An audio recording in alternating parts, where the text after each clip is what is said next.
mayambu ikoknona khurumjari ngasi su mayam ge nungai na bagidamak manipuri horror story amamuk puduna laksari horror story asigi maming isa ki khonjel wari asi hingliba amati sikraba kanagumbi amataga mari lejati ayibana wakhan sagat charaga tabiri be singi ngak pothana bagidamak ta semjaba wari hojik mayam da khudol tamjari manipuri horror story isa ki khonjel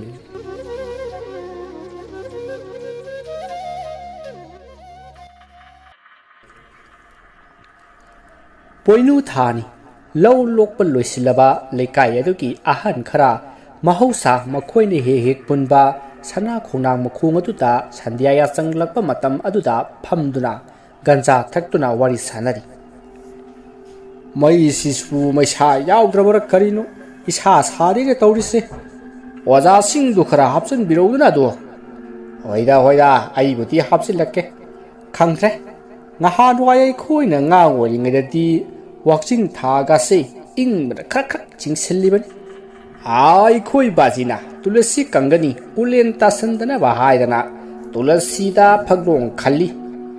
asibiya phaglong dugi mathakta ai khoina pukham dai sing hap lega thambado nu ngalaga un mapak olam libani do madu ing khabayuk tuda hawi haidana puruk sai khibado ningsing lei hauji kanti wakching thada ising thanambra haibabu brung sorom dawri bonida khangre oja na su haibiri mama ngaida thangjing chingda leiba usekna machinja thiba paibada kangla se kheli haini adubu hauji kanti kangla se leinung chang khrabra karino nung khajetang tabada ising ngaksam yoba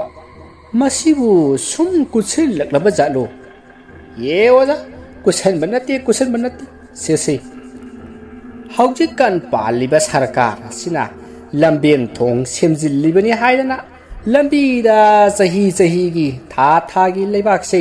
asum thonjil lakpa yum sabagi su du mangai sumang kutli yumpham kutli haidana leibak se asum thonjil lakpa ki kangla ga se nim horabani adagi singa se nim hogadoribani ne ojagi wata si hayeng matam amata aikhoi gi surun sarun singna yung kaisi asum wangkhidana mamai dadi baruni ga se baruni karu si haibagi mahut baruni kumusi kaidana haina dauri ne soidrabani oja soidrabani mama mapa maku manimna pijenindriba hauji kan ge horok liba ngang singsigi khallubata maku manem saba tanba yamna leirabani hai ngai khoni mane mahairaga wa mabu nising ai khoi ge lekai gi jila parsit ki masanupa yai madu nupi ama chala ai dana tai madubu ai khoi gi parsit ki luina biduna yadi haidana wa yamna male na khuibu ta lakro lohong na bawa loi khrabani nupidu tha ani sura malai ne wajabo aduna laude yadraba nupi mayum su loina khangaraba janida aduna sienba yadraba jani hongane haibani ngai khoni hoja tha ni sure aibu nati hara launa lenaram le haibu ki warane hera waja su bab taban kidraba aidoni ho nupido mama waidore haiwani mi ise ai bab tare adudi kadai dagi lawdaba yaradage jila gi nupidu gi sakta adune oirak iba phibam dune ha leipung phambadi wari thokadori nungti gi pawana ba tagadori hariba ha asumna lekai adugi ahan singdu wari sanaduna phamlambadagi matam thengi haiduna magi yumda hanakri somda jila parsit ki imungdani jila parsit tomsana mage loinabi ibhelai da wansinduna hai mama hadagai khoi yaimna purakli banupi asi aidi kaya thoina khoita den hei nati masibu adam imo waradro as makoi babung aina hina pamjakhire kari mapasu laikhidraba mabungduna okto driver ꯃꯧꯄꯥ ꯅꯨꯄꯥꯗꯨꯅ ꯒꯨꯂꯤ ꯆꯥꯕꯒꯤ ꯁꯦꯟꯇꯔꯗ ꯂꯩꯔꯤꯕ ꯃꯃꯥꯗꯨꯅ hotel ꯐꯝꯕꯤ ꯑꯐꯥꯎꯕꯤ ꯑꯁ ꯑꯩꯗꯤꯅꯦ ꯁꯨꯡꯄꯥꯝ ꯍꯦꯛ ꯄꯥꯝꯖꯗꯦ ꯑꯩꯅꯗꯤ ꯁꯣꯝꯗ ꯃꯈꯣꯏ ꯕꯕꯥꯒꯤ ꯃꯃꯥꯟꯅꯕ ꯑꯦꯁ.ꯄꯤ. ꯀꯨꯜꯂꯒꯤ ꯃꯆꯥꯅꯨꯄꯤ ꯅꯔꯁ ꯑꯣꯏꯕꯤꯗꯣ ꯏꯃꯧ ꯑꯣꯏꯒꯦꯗꯅ ꯍꯥꯏꯅꯔꯤꯕꯅꯤꯃꯤ ꯍꯥꯏ ꯃꯃꯥ ꯑꯩꯁꯨꯅꯤꯅꯦ ꯑꯩꯒꯤ ꯃꯔꯨꯞ ꯀꯨꯜꯂꯗ ꯋꯥꯔꯝ ꯄꯨꯝꯅꯃꯛ ꯂꯣꯏꯁꯤꯟꯈ꯭ꯔꯕꯅꯤꯅꯦ ꯈꯪꯗ꯭ꯔꯦ ꯌꯦꯡꯕ ꯍꯥꯏꯗꯨꯅꯤ ꯀꯩꯅꯣ ꯌꯦꯡꯕ ꯍꯥꯏꯕꯣ ꯑꯩꯁꯦ ꯏꯕꯦꯜꯂꯩꯅꯤ ꯏꯕꯦꯜꯂꯩ ꯑꯩꯅ ꯍꯩꯊꯔꯛꯄ ꯄꯔꯖꯗ ꯃꯥ ꯀꯌꯥꯝ ꯀꯨꯏꯅ ꯈꯥꯡꯕ ꯉꯝꯕꯒꯦ ꯌꯦꯡꯒꯦꯕ ꯍꯥꯏ ꯃꯃꯥ ꯑꯗꯨ ꯍꯥꯟꯅꯁꯨ ꯇꯧꯕꯤꯔꯨꯅꯨꯗ ꯃꯨꯟꯅ ꯈꯟꯖꯤꯜꯂꯨꯔꯕꯗꯤ ꯃꯥꯒꯤ ꯃꯔꯥꯜ ꯂꯩꯇꯦꯀꯣ ꯐꯔꯦ ꯄꯣꯊꯥꯅꯕ ꯇꯧꯔꯁꯤ ꯅꯆꯥꯅꯨꯄꯥ ꯌꯥꯏꯃꯗꯤ ꯍꯜꯂꯛꯇ꯭ꯔꯤꯕ꯭ꯔꯥ ꯍꯜꯂꯛꯇ꯭ꯔꯤ ꯉꯔꯥꯡꯁꯨ ꯌꯨꯝꯗꯒ ꯍꯜꯂꯛꯇꯦ ꯃꯥꯅ ꯇꯧꯊꯣꯔꯛꯄꯁꯦ ꯑꯩꯅ ꯌꯥꯅꯤꯡꯗꯕ ꯉꯥꯛꯇ ꯑꯁꯨꯝꯅ ꯖꯤꯂꯥ ꯄꯔꯤꯁꯠꯇꯤ ꯇꯤꯚꯤ ꯌꯦꯡꯂꯝꯕꯗꯒꯤ ꯑꯗꯨꯃꯛ ꯇꯨꯝꯕ ꯆꯪꯈ꯭ꯔꯦ ꯍꯧꯖꯤꯛ ꯇꯤꯚꯤ ꯀꯥ ꯑꯗꯨꯗ ꯏꯕꯦꯜꯂꯩ ꯃꯇꯣꯝꯇ ꯇꯤꯚꯤ ꯌꯦꯡꯂꯤ ꯋꯥꯈꯜ ꯀꯌꯥ ꯑꯃꯁꯨ ꯈꯜꯂꯤ ꯎꯃꯥꯁꯅꯥꯒꯤ ꯑꯉꯥꯡꯁꯦ ꯃꯥꯡꯍꯟꯗꯕ ꯌꯥꯗꯦ ꯃꯁꯤ ꯃꯥꯡꯍꯟꯈ꯭ꯔꯕꯗꯤ ꯃꯍꯥꯛꯅ ꯌꯨꯝꯁꯤꯗ ꯀꯌꯥꯝ ꯀꯨꯏꯅ ꯂꯩꯕꯕꯨ ꯉꯝꯖꯒꯅꯤ ꯃꯉꯛꯁꯝꯗꯨ ꯄꯥꯏꯔꯒ ꯂꯥꯛꯇꯅ ꯏꯟꯈ꯭ꯔꯒ ꯂꯣꯏꯔꯦ ꯑꯗꯨꯗꯤ ꯑꯩ ꯑꯊꯨꯕꯗ ꯑꯣꯖꯥ ꯀꯨꯃꯥꯔꯒ ꯇꯥꯟꯅꯗꯕ ꯌꯥꯗ꯭ꯔꯦ ꯑꯁꯨꯝꯅ ꯈꯜꯂꯒ ꯏꯕꯦꯜꯂꯩꯗꯣ ꯇꯤꯚꯤ ꯃꯨꯊꯠꯂꯝꯂꯒ ꯃꯍꯥꯛꯁꯨ ꯇꯨꯝꯕ ꯆꯪꯈꯤ ꯑꯁꯨꯝꯅ ꯃꯇꯝ ꯈꯔ ꯍꯧꯈ꯭ꯔꯦ ꯂꯨꯍꯣꯡꯕꯁꯨ ꯂꯣꯏꯔꯦ ꯑꯉꯟꯕ ꯑꯌꯨꯛ ꯑꯃꯗꯅꯤ ꯎꯃꯥꯁꯅꯥ ꯑꯃꯗꯤ ꯃꯥꯒꯤ ꯃꯄꯨꯔꯣꯏꯕ ꯑꯣꯏꯔꯤꯕ ꯕꯪꯀꯒ ꯌꯥꯝꯅ ꯀꯟꯅ ꯃꯔꯩ ꯇꯧꯅꯔꯤ ꯉꯁꯤꯁꯨ ꯅꯨꯃꯤꯗꯥꯡ ꯌꯨꯝꯗ ꯍꯜꯂꯛꯑꯣꯏꯗꯣꯔꯤꯔꯣ ꯑꯩ ꯃꯗꯨꯅꯒꯤ ꯅꯊꯧ ꯅꯠꯇꯦ ꯑꯩꯒꯤ ꯑꯄꯥꯝꯕꯅꯤ ꯃꯗꯨꯗ ꯅꯪꯅ ꯈꯨꯠ ꯊꯤꯟꯖꯤꯜꯂꯛꯀꯅꯨ ꯇꯥꯃꯣ ꯑꯩꯁꯤ ꯇꯥꯃꯣꯒꯤ ꯀꯅꯥꯅꯣ ꯇꯥꯃꯣꯅ ꯌꯨꯝꯁꯤꯗ ꯑꯩꯕꯨ ꯄꯨꯔꯛꯂꯤꯕꯁꯦ ꯀꯔꯤꯅꯤ ꯈꯜꯂꯒ ꯄꯨꯔꯛꯂꯤꯕꯅꯣ ꯑꯩ ꯃꯤꯅꯥꯏꯅꯤ ꯈꯜꯂꯒ ꯄꯨꯔꯛꯂꯤꯕ ꯈꯪꯉꯕ꯭ꯔꯥ ꯃꯤꯅꯥꯏꯅꯤ ꯈꯜꯂꯒ ꯄꯨꯔꯛꯂꯤꯕ ꯅꯪ ꯀꯩꯗꯧꯒꯦ ꯍꯥꯏꯕꯅꯣ ꯑꯩꯅ ꯅꯪꯉꯣꯟꯗ ꯑꯉꯥꯡꯗꯨ ꯃꯥꯡꯍꯟꯈ꯭ꯔꯁꯤ ꯑꯩꯒꯤ ꯏꯟꯖꯤꯅꯤꯌꯥꯔ ꯇꯝꯕꯁꯤ ꯂꯣꯏꯁꯤꯟꯈꯤꯒꯦ ꯍꯥꯏꯗꯅ ꯀꯌꯥꯔꯛ ꯍꯟꯅ ꯍꯥꯏꯈ꯭ꯔꯕ ꯅꯠꯇ꯭ꯔꯣ ꯍꯥ ꯃꯗꯨꯗ ꯅꯪꯅ ꯌꯥꯈꯤꯗꯕꯅꯤꯗꯅ ꯍꯧꯖꯤꯛꯇꯤ ꯅꯪꯁꯨ ꯅꯪꯅ ꯊꯣꯛꯄ ꯑꯩꯒꯤꯁꯨ ꯑꯩꯒꯤ ꯊꯣꯛꯄ ꯑꯗꯨꯗꯤ ꯍꯥꯏꯅꯨ ꯇꯥꯃꯣ ꯑꯩꯗꯤ ꯅꯨꯃꯤꯠꯇꯨꯗ ꯇꯥꯃꯣꯅ ꯍꯥꯏꯕꯗꯣ ꯌꯥꯈꯤꯗꯕꯅꯤ ꯇꯥꯃꯣꯅ ꯅꯨꯃꯤꯠꯇꯨꯗ ꯑꯩꯕꯨ ꯌꯨꯝꯗ ꯄꯨꯔꯗꯕꯅꯤ ꯆꯤꯜꯂꯗꯕꯅꯤ ꯍꯥꯏꯗꯨꯅ ꯈꯨꯗꯨꯝ ꯆꯟꯈꯤꯕ ꯅꯠꯇ꯭ꯔꯣ ꯑꯗꯨꯅ ꯅꯪꯅ ꯄꯪꯖꯕꯅꯤꯗꯅ ꯍꯣꯏ ꯁꯤꯗ ꯋꯥ ꯌꯥꯝꯅ ꯍꯥꯏꯅꯕꯒꯤ ꯃꯊꯧ ꯇꯥꯗꯦ ꯑꯩꯅ ꯌꯨꯝꯁꯤꯗ ꯍꯟꯅꯤꯡꯉꯒꯅ ꯍꯜꯂꯛꯀꯅꯤ ꯍꯜꯂꯛꯅꯤꯡꯗ꯭ꯔꯒ ꯇꯣꯛꯀꯅꯤ ꯃꯗꯨꯗ ꯅꯪꯒꯤ ꯅꯊꯧ ꯅꯠꯇꯦ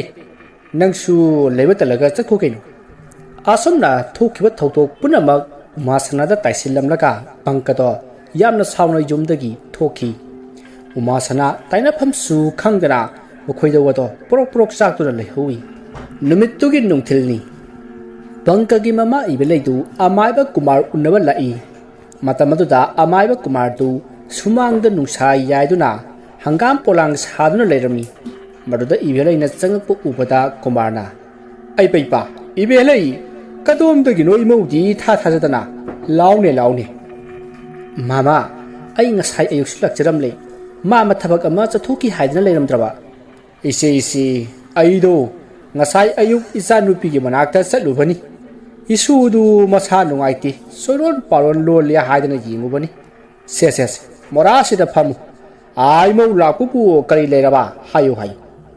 ꯃꯥꯃꯥ ꯑꯩꯁꯤ ꯅꯨꯡꯉꯥꯏꯐꯝꯁꯨ ꯈꯪꯗꯦ ꯃꯊꯥꯁꯤꯁꯨꯅꯦ ꯑꯣꯟꯊꯣꯛꯅ ꯁꯥꯈ꯭ꯔꯕ ꯄꯣꯠꯅꯤꯗ ꯃꯥꯃꯥ ꯅꯪ ꯃꯥꯃ ꯂꯩꯔꯤꯕꯁꯤꯗꯤ ꯀꯔꯤ ꯇꯧꯔꯕ ꯍꯥꯏꯌꯨ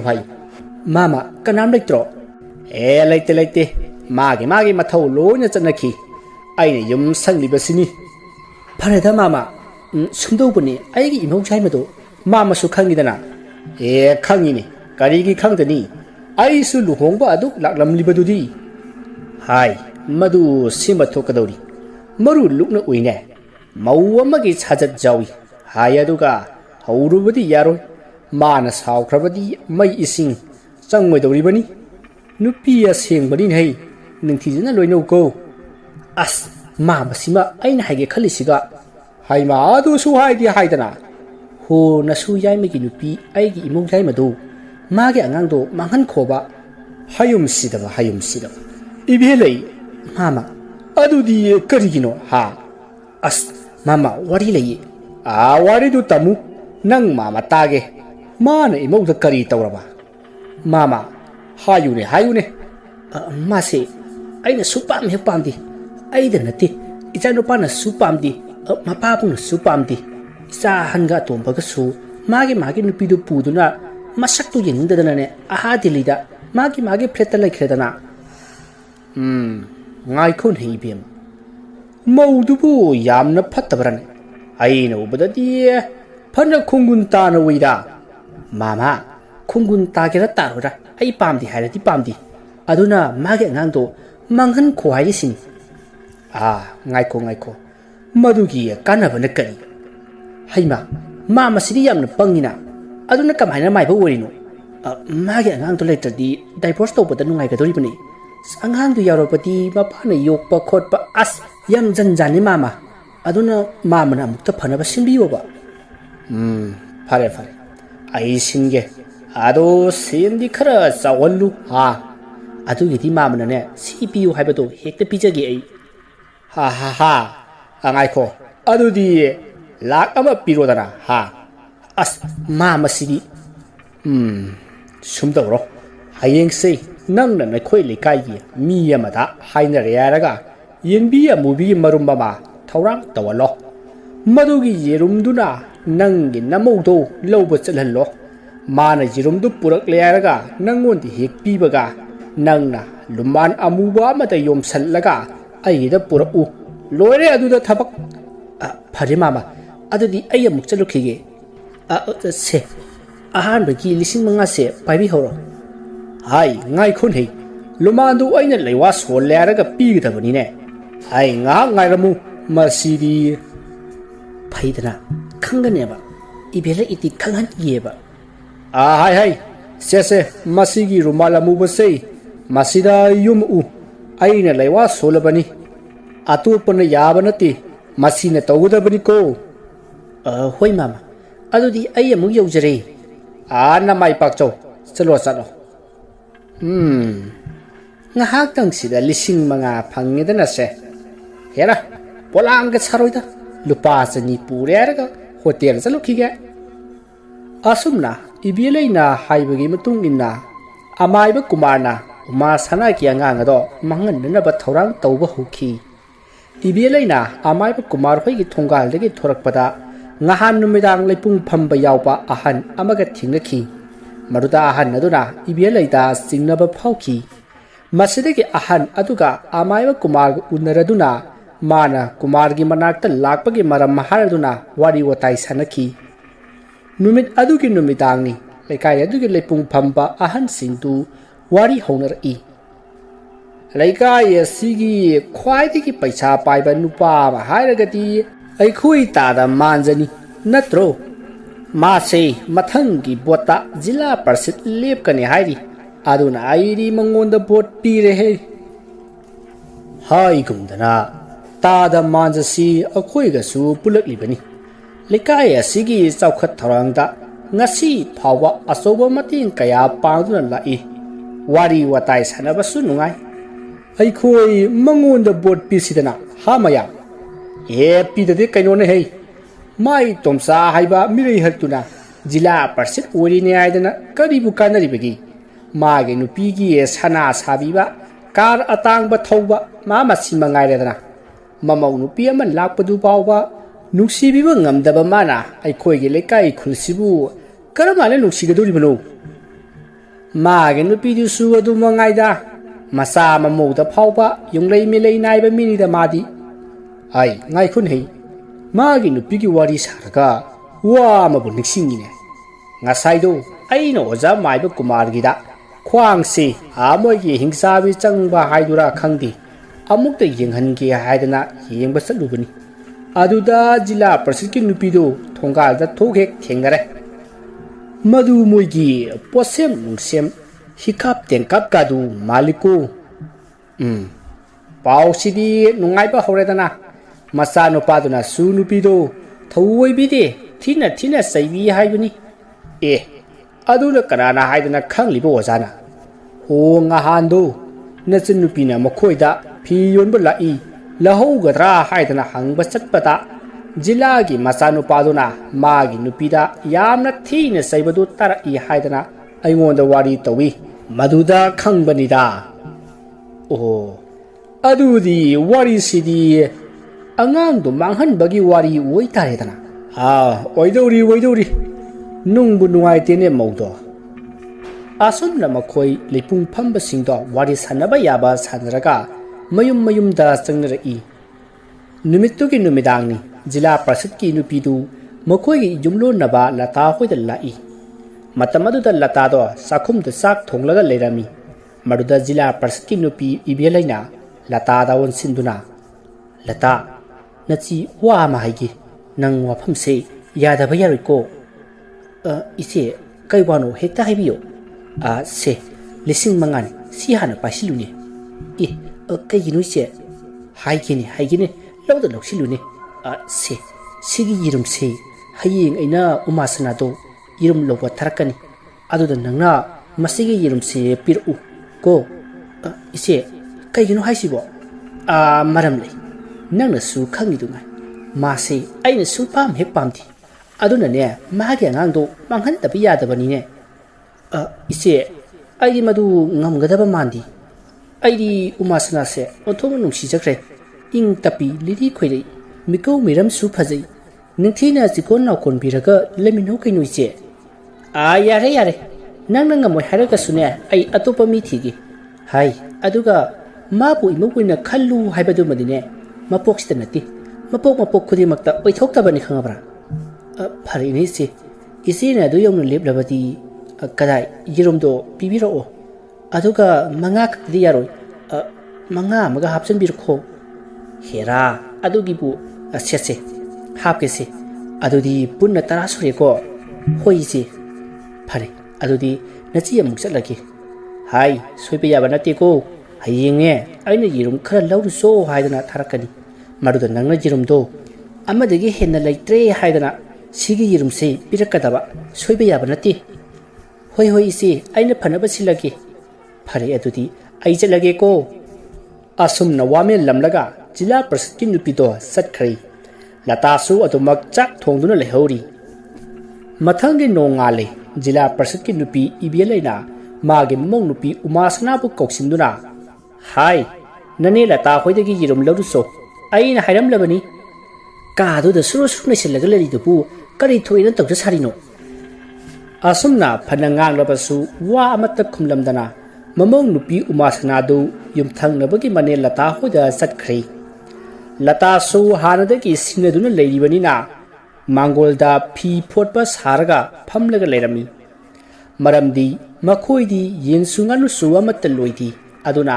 masa singna thingarabadi aikoi gidi yenganu loidi haikini haiduna mahakna ngaiduna leiribani asomna leiringai umasana do laklaga iman jirum haina haidari maduda latana ho yirumdo ahum leirambani aduda angang sing yirumani chathuk lamle sese ama sipuro asumna ngarang ibelai na piramba yirumado pikhri masidiki amuk umasanana yirumdo manempuk ibelai da piri maduda ibelai na jirum ahum haikhraga ama khakpira haiduna sauksin naraga magi kada sangki aduga rumal amuba aduna yomsillaga section na thamkhri masigi matung ngaihak leraga ibelai du amaiba kumar gi manakta lai matam maduda kumarna ai kadai ai na haikiba potu poraklaba natro mama aina chakkiba thabak pu soi haibro se yirumdo chumaba yengbiu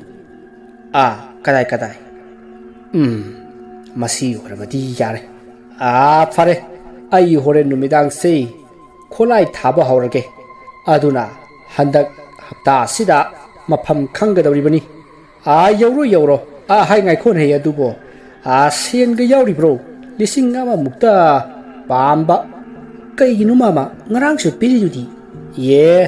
ngarang giduna isu amagi college gi ming channiya haidana mama da ngangbadu da aina nungai tadana pithokre ikut siki ama hek paidraba ise phare mama ai gi thabak du da sohen diganu ase lising ani ni ai yawri mama ai be ma aina to thabak pu soi haibro ha ibungo jila parsitu aina phabi khiba natrane as mama atuki wado wawa laun ko ai chale masigi nupi masa asina aingunda sumna phattaba jamai singsi hauja thiang hang kaya da hang du khali phare mathang mana lakpadadi sensei sauna lowre haraga amuk laktana ba kadar tawge do khangani asomna khallaga amaba kumar horen lai khoiramna na ba sem sakhrei numittugi nungthinda amaiba kumarna lai ama khoirami madugi matung mahak numidangda aruibu oina khoiramna na ba numidang ngai khrei somdana jila parsit ki imungni ngasidi uma sana ki mapuroiba jila parsit ki machanupa yai madu yumdagi chathukti magi kada leiri aduga uma sanana maninda phi suri matam aduda jila parsit ki machanupa bangkana khalli kari ngasai aigi imanapa mayamna hairakpadugo uma sanasi yum koiba haigadaba lanchin bini bai nangi woiba phangjari bado laibak yamna pharabani hairakpani ko aina mabu yumdagi asuk jamna lan ningli basina karigi masigi su mathakta aigi nungsiraba icha masu phangjagadorabani ko aigi uma sanase masak haire mimangda puthokpada chang tagadab nati mangonda aina tawribase yamna lalabani ai mabu ngasidagi luksina lunendaba yadi kadai chakhiba jatnone madubo hai uma nangbu kaida legene asumna bangkana korokpaduta uma sanado taraduna parap lai aduga tamo kaidorage adu kana kopiridubo hai nangbu kari tawribano nati kasida sungchang tribasibo ai maningda phisurubane mesinda subadi kedoraba aidi haisoitana aduga imanasu kunnasu mesina subase phi amotpa kokti hai lao ai take ai yande tamo ai kunna dum suge ai yaroi nei lao haraga masidi asom na hainaraga bangka amadi umasana washing machine leiriba mafam maduda laklaga machine da phi subagi mawong taklami mikup aduda umasanana kayada penjaba asukoina magi mapuroibagi minungsi haibado phangnatrabani ngasi bangkagi mawong aduda pukning nungsina kapli bangkasu khanglibani aduna kapkanu haiduna themjinbiri asomna leiringai umasanado mako ngauba horaki maramaduna mahak mako ngauri haiduna phamthakri maduda bangkana kada chalasila o haiduna ka tamna samduna purakli makhona lakpada ibelei do thengnari maduda ibeleina kaidore amuk haiduna hangi maduda bangkara iba masi mako ngauri hai adugi aina saurga puraklibani haina khumi maduda ibeleina thabak leitho ibe oirangani saksiga tawsa sarise hairam laga chakhi adugu thamoyati amaibana torakpa soidana oiramgani haiduna harauri numittugi numidang tu masayamna nungaiti ko yamna ngawi mamitta churi pari pangmuda ui aduga angang amana ima haina kauduna kapage khonjal tattana tai haiduna kapli maruda bangkasu mama hoida uma sanabu yingsin halamlaga mahagna doctor khelen bu koba chatkhrei somdana amaiba kumar do yirum ado angang ba sindur kharagi mathakta thammi aduga yet thangba makut ado khucha manga tingthoklaga khubak aduna yirum adugi akoibada koina uru unglaga machinda leiwa soli asumna torakpa asida somda uma sanati tawpham lapham khangdri khang bangamdaduna mama bu kauduna kapsari matamaduda doctor khelen su lakle aduga kari tawrabano haina hangi maduda uma sanana magi makokse yamna ngawi aduga puksu yamna nai karigumba posak amana puksida hanjan thilakpagumna yamna nai haiduna kapla duna doctor khelenda hairi maduda doctor khelena masidi hospital da pubuna phagani haiduna mayam do uma sanapu hospital da purana ba sem sari mamaugi tawriba asida jila parsit tomsa do pukningda nungaitaba pharokladuna thawai wazari asomdana amaiba kumarna tenba lohoi haiduna khuba kaduna yerumadu da thomduna yerumado thugai khi asumna yerumado hek thugai baga somda umasnadi yamna kanna lauramlaga aduma gyan mangkhri masidigi mayamdo pakhatnaduna yamna thuna umasanabu hospital da purakhi mathangi ayukni umasanado gyan lakpada manakta bangkado lerami matam aduda umasanado masada ahongba ama leibado khangki maramaduna bangkada tamo ai kaidokhrage haiduna hang Bangkadu Umasana Wang Lakpa Aduta, Umasana the Ying E. Aduga. Nang Wakalabo, say, a Kashutodi. Nutijana Potau, Babunga Imagasu, Jumda P. Kralo Nehidana, Sakibane, Alani. Tamo, I Haisi Kumbo, I get a Krakahibane. Uma Nangdingarang, Ningai na Tumkibanina, Karimata Kanghodri. Ngarang no hospital Hekjopaga, ultrasound Loroba Matung, operation theatre the Adum Pusilabani. Adodi Kariginutamo Nang Singarang, Iam Nasalapatagi, Doctor Sinazingabadagi, ultrasound Lobada, Nangagi Sato, Nangai Butaduk Lamlaga, Satkri. Adona operation theatre the Pusin Kibanuma. Wadu Tabada Uma, Lao Konduna Kablakri, Makuta Tiliba, NS Jalkopuna Maktadatuna, Langtoki, Tauriba Matawatuda, Doctor Nursing Dusin Selectuna, Umabu Paki, Amati, Tumtanaba injection the dog Captuna, Umato Tumtan Ki. Asomna, Uma Kapanatana, Kalisuta Budingam Kidi. Matamgi Matungina Mahak, Hospital Dagi, discharge Tauduna, Yum the Kumlakli. Adobu, Magi Wakaldi, Nungai Bahibadu Wikidi. Asumna, Umasana, Wakal Nuaitana, Sagan, Takani, Kangdana, Lerakpanumir Humi Suri, Magi Mapuriba Bankasu, Mabu Wakal Nuainaba Honabada, Awaba Ama Oiri, Amaromda Bankana, Tuliba Todo Kudimag, Magi Mama Ibielina Toholibani Haiba Kanki, Maramaduna, Mahagna Su Mamabu, Yamna Waroki, Ibiele Su Kangi, Masanupana Mahabu, Warowi Haiba, Adubu Ibieladi. Mana Kalipa Wakalado, a home bulletamdi. Maramaduna, Magi Mamo, Masanabu, Karamna Tan Tuxi Haiduna, Adumak Kanduna lady. Maraksida, Magi Masanupa Bankana, Umasanaki Makaida Lake Kiba Asida, Mahak Matas Harami.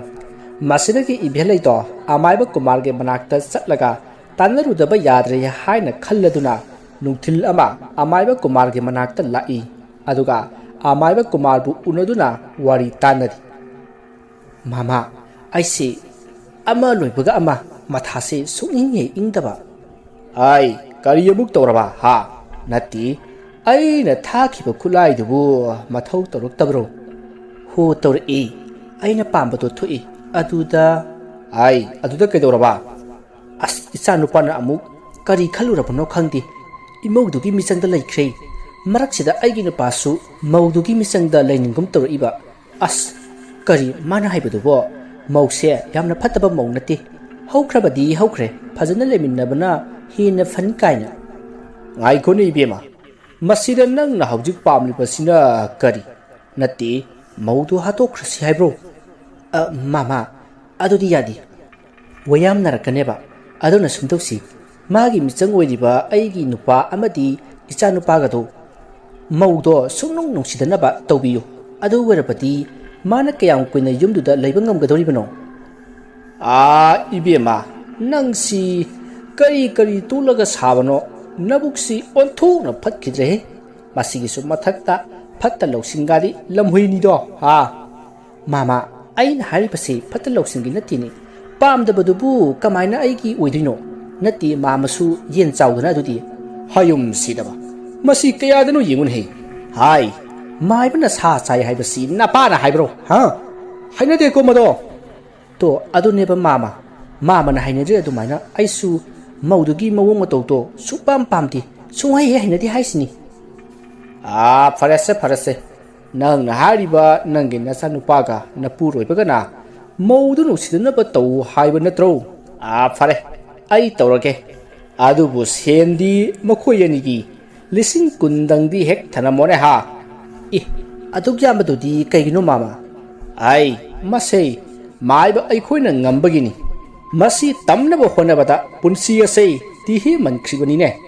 Nang na masi piba ngamloy yamali haraga na. Adaktar kanada no haiso. Lagtara pi ke hayo ngamri yengo. As, mama, parese.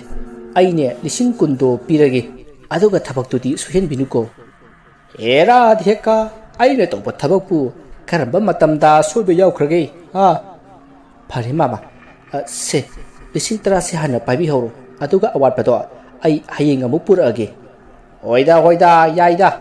adu di se du suraga wena taurasi, ko hallo hallo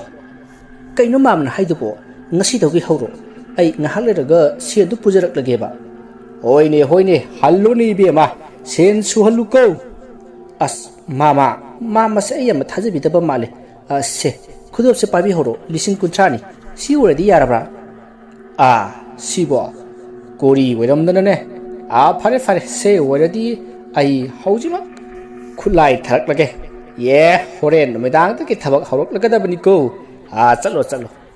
kaino mama khudop tudi horen aina awat pa sen du purak laga handu kadori bane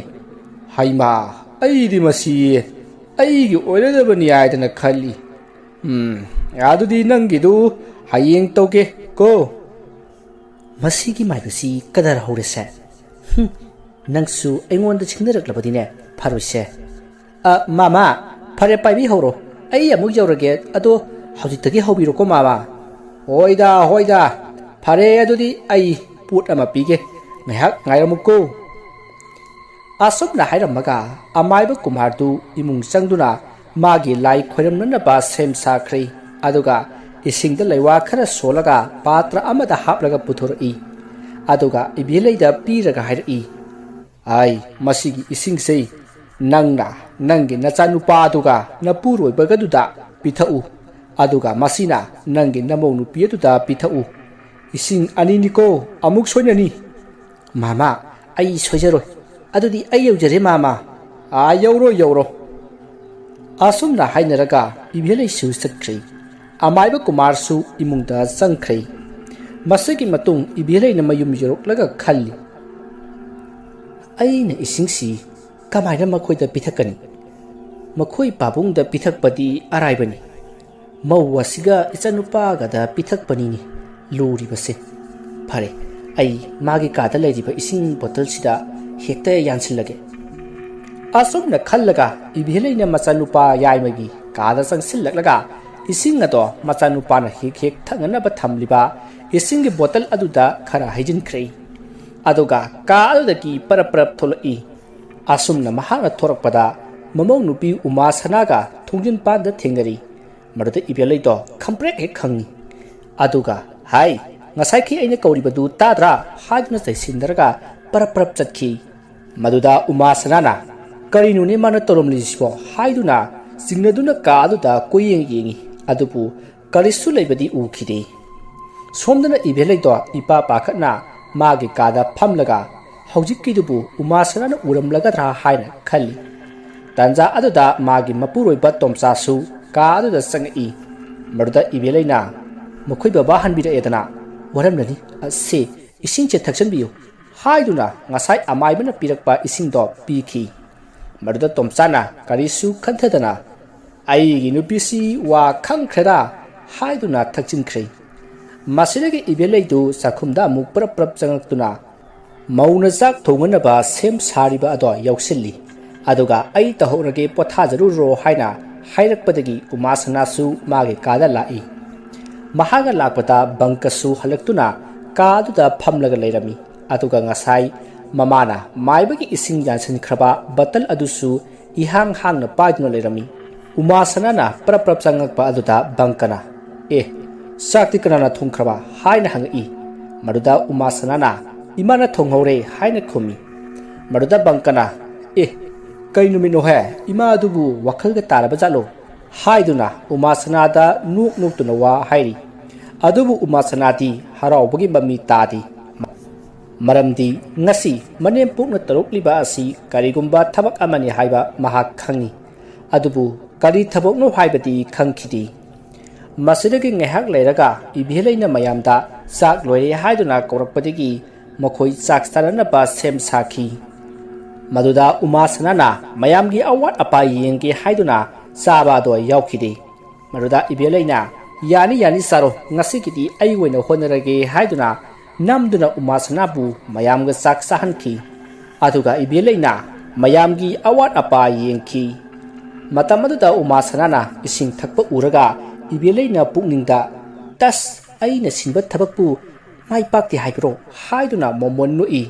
ibeleina asumna yengaga nuklamba aduta umasanana yengthorokpada uri maruda ibelei do mamai do sat leithokri aduga ꯆꯥꯛꯈꯨꯝ ꯂꯣꯏꯁꯤꯟꯕ ꯁꯥꯔꯒ ꯂꯩꯈ꯭ꯔꯦ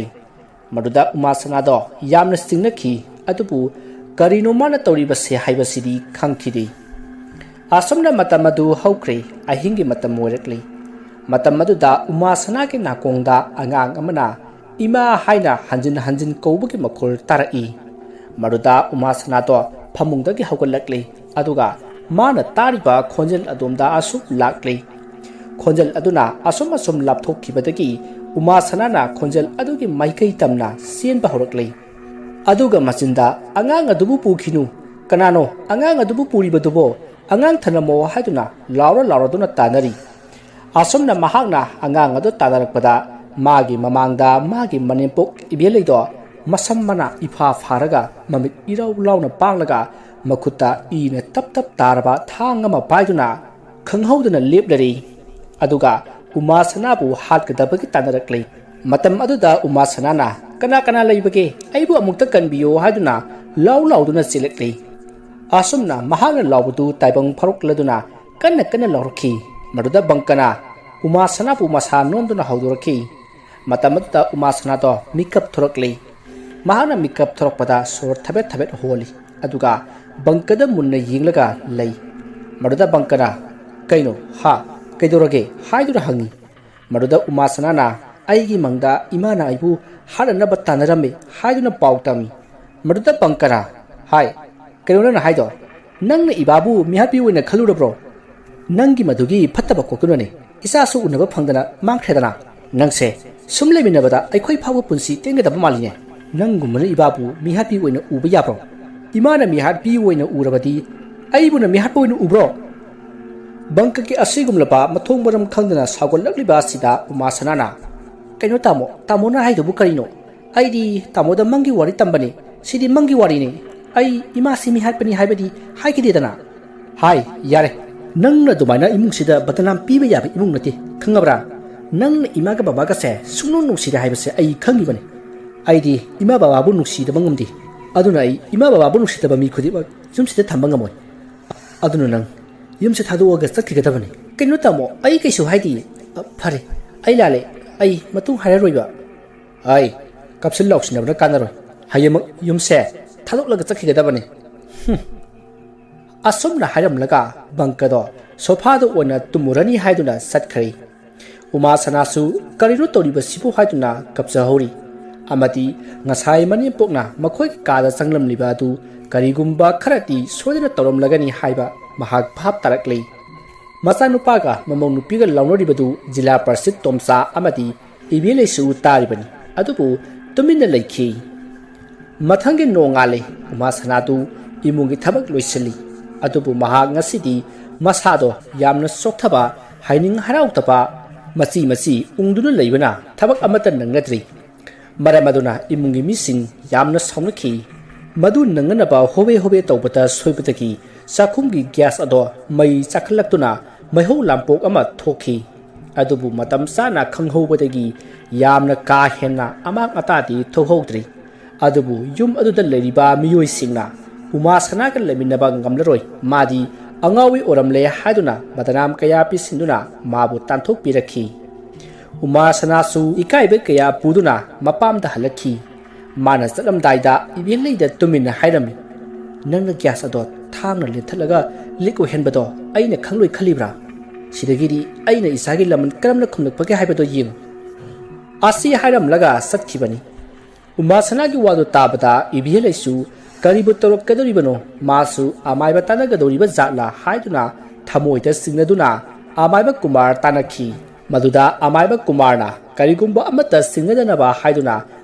ꯖꯟꯇ꯭ꯔ ꯑꯃꯃꯝ ꯁꯤꯍꯟꯈꯤ ꯑꯁꯨꯝꯅ ꯍꯧꯈꯤꯕꯅ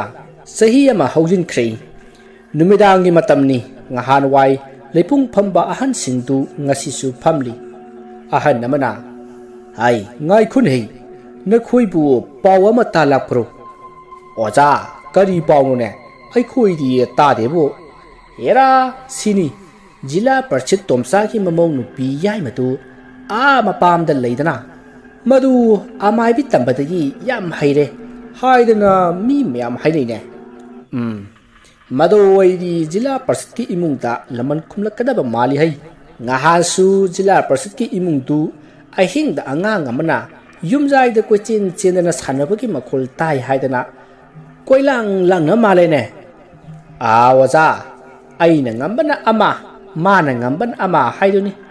ꯑꯩꯒꯤ ꯋꯥꯗꯤ ꯐꯠꯇꯕꯁꯤꯡꯁꯤꯗꯤꯅꯦ ꯍꯥꯠꯇꯣꯛꯈ꯭ꯔꯣ ꯁꯤꯗ ꯂꯩꯔꯦꯍꯦ꯫ ꯑꯗꯨꯅꯤ ꯍꯟꯗꯛ ꯖꯤꯂꯥ ꯄꯔꯤꯁꯠꯁꯨ ꯃꯥꯏꯕꯤ ꯁꯦꯟ ꯍꯨꯟꯗꯨꯅ ꯌꯦꯡꯕꯗ ꯅꯤꯡꯊꯧꯐꯝꯗꯒꯤ ꯇꯥꯎ ꯍꯥꯏꯕ ꯂꯩ ꯃꯤꯁꯤ ꯃꯤꯅꯥ ꯌꯥꯎꯒꯗꯧꯔꯤ ꯆꯦꯛꯁꯤꯜꯂꯨ ꯍꯥꯏꯗꯅ ꯐꯥꯎꯔꯛꯏ ꯍꯥꯏꯅꯩꯅꯦ꯫ ꯉꯍꯥꯟ ꯅꯨꯡꯗꯥꯡ ꯑꯩꯈꯣꯏ ꯂꯩꯀꯥꯏꯒꯤ ꯅꯍꯥ ꯑꯃ ꯖꯤꯂꯥ ꯄꯔꯤꯁꯠ ꯍꯣꯏꯗ ꯊꯕꯛ ꯑꯃꯒꯤ ꯆꯠꯂꯨꯕ ꯖꯥꯠꯅꯤ꯫ ꯃꯥꯅ ꯊꯣꯔꯛꯄꯗ ꯇꯨꯡꯗꯒꯤ ꯑꯉꯥꯡ ꯑꯃꯅ ꯅꯣꯛꯂꯒ ꯆꯦꯟꯈꯤꯕꯒꯤ ꯈꯣꯡꯖꯤ ꯃꯈꯣꯜ ꯇꯥꯏ ꯍꯥꯏꯅꯦ꯫ ꯃꯗꯨꯒꯤ ꯅꯨꯄꯥ ꯃꯆꯥꯗꯨ ꯃꯤꯍꯨꯟ ꯆꯦꯟꯈꯠꯈꯤꯗꯅ ꯌꯨꯝ ꯌꯧꯔꯛꯂꯒ ꯆꯣꯔꯣꯟ ꯄꯥꯔꯣꯟ ꯂꯣꯟꯕꯗꯒꯤ ꯃꯥꯏꯕꯅ ꯊꯧ ꯇꯧꯕꯗꯒꯤ ꯐꯈꯤ ꯍꯥꯏꯅꯩ꯫ ꯈꯪꯗ꯭ꯔꯦ ꯈꯔꯗꯤ ꯍꯧꯔꯛꯂꯕ ꯖꯥꯠꯅꯤ꯫ ꯑꯁꯨꯝꯅ ꯋꯥꯔꯤ ꯁꯥꯟꯅꯔꯤꯉꯩ ꯅꯣꯡ ꯃꯪꯁꯤꯜꯂꯛꯄꯗꯒꯤ ꯑꯍꯟꯁꯤꯡꯗꯣ ꯅꯣꯡ ꯇꯥꯒꯗꯕ ꯃꯥꯜꯂꯤ ꯍꯥꯏꯗꯨꯅ ꯌꯨꯝꯗ ꯆꯪꯅꯅꯕ ꯍꯥꯏꯗꯨꯅ ꯍꯧꯒꯠꯅꯔꯛꯂꯤ ꯑꯗꯨꯒ ꯃꯥꯒꯤ ꯌꯨꯝꯗ ꯍꯟꯖꯤꯟꯅꯈ꯭ꯔꯦ꯫ ꯅꯨꯃꯤꯠ ꯑꯗꯨꯒꯤ ꯑꯍꯤꯡ ꯅꯣꯡꯌꯥꯏꯅꯤ꯫ ꯎꯃꯥꯁꯅꯥꯗꯨ ꯑꯃꯨꯕ ꯐꯤꯖꯣꯜ ꯁꯦꯠꯇꯨꯅ ꯃꯁꯝ ꯊꯥꯗꯣꯛꯇꯨꯅ ꯈꯣꯡꯒ꯭ꯔꯥꯏ ꯆꯜꯂꯒ ꯃꯃꯥꯡꯗ ꯀꯦꯟꯗꯜ ꯈꯔ ꯊꯥꯜꯂꯒ ꯂꯥ ꯑꯃꯗ ꯄꯣꯠꯂꯝ ꯈꯔ ꯍꯥꯞꯂꯒ ꯂꯥꯏ ꯈꯣꯏꯔꯝꯂꯛꯏ꯫ ꯑꯗꯨꯒ ꯈꯜꯂꯤ, ꯑꯩꯅ ꯃꯈꯣꯏꯗ ꯑꯀꯟꯕ ꯂꯩꯋꯥ ꯀꯌꯥ ꯀꯥꯞꯁꯤꯟꯗꯨꯅ ꯃꯈꯣꯏꯕꯨ ꯃꯥꯡꯍꯟꯅꯅꯕ ꯍꯣꯠꯅꯕꯗ ꯃꯈꯣꯏꯒꯤ ꯃꯁꯥꯗ ꯂꯣꯏꯅꯔꯤꯕ ꯖꯟꯇ꯭ꯔ ꯑꯗꯨꯅ ꯀꯔꯤꯁꯨ ꯀꯥꯟꯅꯗ꯭ꯔꯕ? ꯑꯗꯨꯗꯤ ꯖꯟꯇ꯭ꯔ ꯑꯗꯨ ꯀꯔꯝꯅ ꯃꯥꯡꯍꯟꯒꯅꯤ? ꯂꯩꯔꯦ ꯑꯩꯉꯣꯟꯗ ꯑꯐꯕ ꯁꯥꯗꯨꯅ ꯀꯔꯤꯁꯨ ꯈꯪꯂꯔꯣꯏ ꯃꯇꯥꯒꯨꯝ ꯏꯕꯦꯂꯩꯅ ꯌꯦꯡꯁꯤꯟꯕꯗ ꯌꯥꯈꯤꯕ ꯂꯇꯥꯕꯨ ꯑꯩꯅ ꯈꯨꯠꯂꯥꯏ ꯑꯣꯏꯅ ꯁꯤꯖꯤꯟꯅꯔꯒ ꯂꯧꯊꯣꯛꯍꯜꯂꯒꯦ꯫ ꯃꯥꯅ ꯑꯩꯕꯨ ꯑꯄꯪꯕꯤꯅꯤ ꯍꯥꯏꯅ ꯈꯜꯂꯤꯕ ꯃꯥꯜꯂꯤ꯫ ꯌꯦꯟ ꯉꯥꯅꯨꯁꯨ ꯑꯃꯠꯇ ꯂꯣꯏꯗꯕ ꯃꯥꯅ ꯌꯦꯔꯨꯝ ꯄꯤꯔꯛꯑꯗꯅ ꯑꯗꯨꯕꯨ ꯃꯇꯝꯗꯨꯗ ꯑꯩꯅ ꯈꯟꯊꯍꯧꯗꯕꯁꯦ ꯑꯁꯣꯏꯕꯅꯤ꯫ ꯑꯗꯨꯕꯨ ꯐꯠꯇꯕ ꯋꯥꯈꯜ ꯆꯦꯟꯕ ꯑꯩꯒꯤ ꯏꯆꯥꯕꯨ ꯍꯥꯠꯈꯤꯕ ꯃꯈꯣꯏ ꯑꯃꯠꯇ ꯑꯩꯅ ꯂꯦꯝꯅ ꯊꯥꯔꯣꯏ꯫ ꯉꯁꯤꯒꯤ ꯑꯍꯤꯡꯁꯤꯗꯤ ꯂꯇꯥꯕꯨ ꯑꯩꯅ ꯂꯥꯛꯅꯗꯕ ꯌꯥꯗ꯭ꯔꯦ꯫ ꯑꯁꯨꯝꯅ ꯈꯜꯂꯒ ꯎꯃꯥꯁꯅꯥꯅ ꯐꯤꯅ ꯁꯥꯕ ꯂꯥꯏꯙꯤ ꯑꯃꯒ ꯌꯦꯇꯨꯝ ꯑꯃꯒ ꯄꯨꯊꯣꯔꯛꯂꯦ꯫ ꯑꯗꯨꯒ ꯌꯦꯇꯨꯝ ꯑꯗꯨꯗ ꯂꯩꯋꯥ ꯁꯣꯜꯂꯒ ꯐꯤꯅ ꯁꯥꯕ ꯂꯥꯏꯙꯤ ꯑꯗꯨꯒꯤ ꯃꯀꯣꯛ ꯑꯗꯨꯗ ꯌꯦꯇꯨꯝ ꯑꯗꯨꯅ ꯈꯪꯊꯤꯟ ꯊꯤꯟꯈꯤ꯫ ꯑꯁꯨꯝꯅ ꯍꯦꯛ ꯊꯤꯟꯕꯒ ꯁꯣꯝꯗ ꯇꯨꯝꯗꯨꯅ ꯂꯩꯔꯝꯕ ꯂꯇꯥꯗꯣ ꯀꯟꯅ ꯈꯪꯂꯥꯎ ꯂꯥꯎꯔꯛꯏ꯫ ꯑꯗꯨꯒ ꯀꯣꯛꯇ ꯀꯔꯤꯅꯣ ꯈꯪꯗꯕ ꯑꯃꯅ ꯊꯤꯜꯂꯛꯑꯦ ꯍꯥꯏꯗꯨꯅ ꯂꯥꯎ ꯈꯣꯡꯗꯨꯅ ꯀꯞꯂꯛꯂꯤ꯫ ꯃꯍꯥꯛꯅ ꯑꯗꯨꯝꯅ ꯀꯞꯂꯛꯄ ꯑꯗꯨꯗ ꯏꯃꯨꯡꯗ ꯇꯨꯝꯂꯝꯕ ꯃꯌꯥꯝꯗꯣ ꯂꯣꯏꯅ ꯍꯧꯒꯠꯅꯔꯛꯏ꯫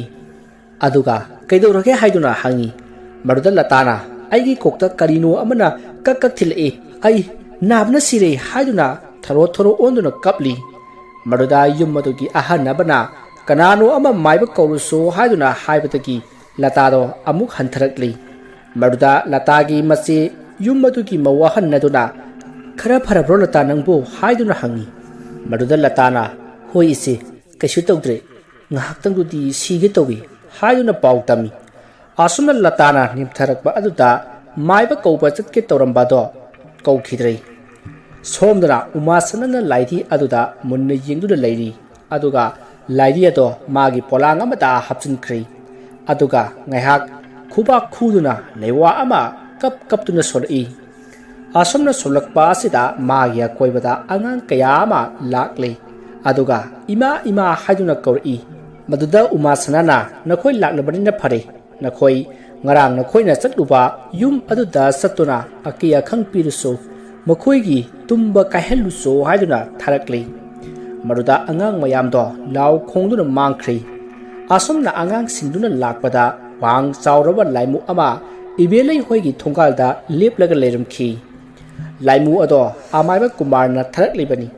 ꯉꯁꯥꯏ ꯏꯕꯦꯂꯩꯅ ꯑꯃꯥꯏꯕ ꯀꯨꯃꯥꯔ ꯎꯅꯗꯨꯅ ꯋꯥꯐꯝ ꯄꯨꯝꯅꯃꯛ ꯍꯥꯏꯕꯗꯒꯤ ꯑꯃꯥꯏꯕ ꯀꯨꯃꯥꯔꯅ ꯂꯥꯏꯃꯨ ꯑꯗꯣ ꯊꯥꯔꯛꯈꯤꯕꯅꯤ꯫ ꯑꯁꯨꯝꯅ ꯂꯥꯏꯃꯨ ꯑꯗꯨꯅ ꯂꯩꯔꯝꯕꯗꯒꯤ ꯑꯉꯥꯡ ꯁꯣꯔꯦꯟ ꯃꯌꯥꯝꯗꯣ ꯏꯕꯦꯂꯩꯒꯤ ꯌꯨꯝꯗ ꯆꯪꯕ ꯉꯝꯗ꯭ꯔꯤ꯫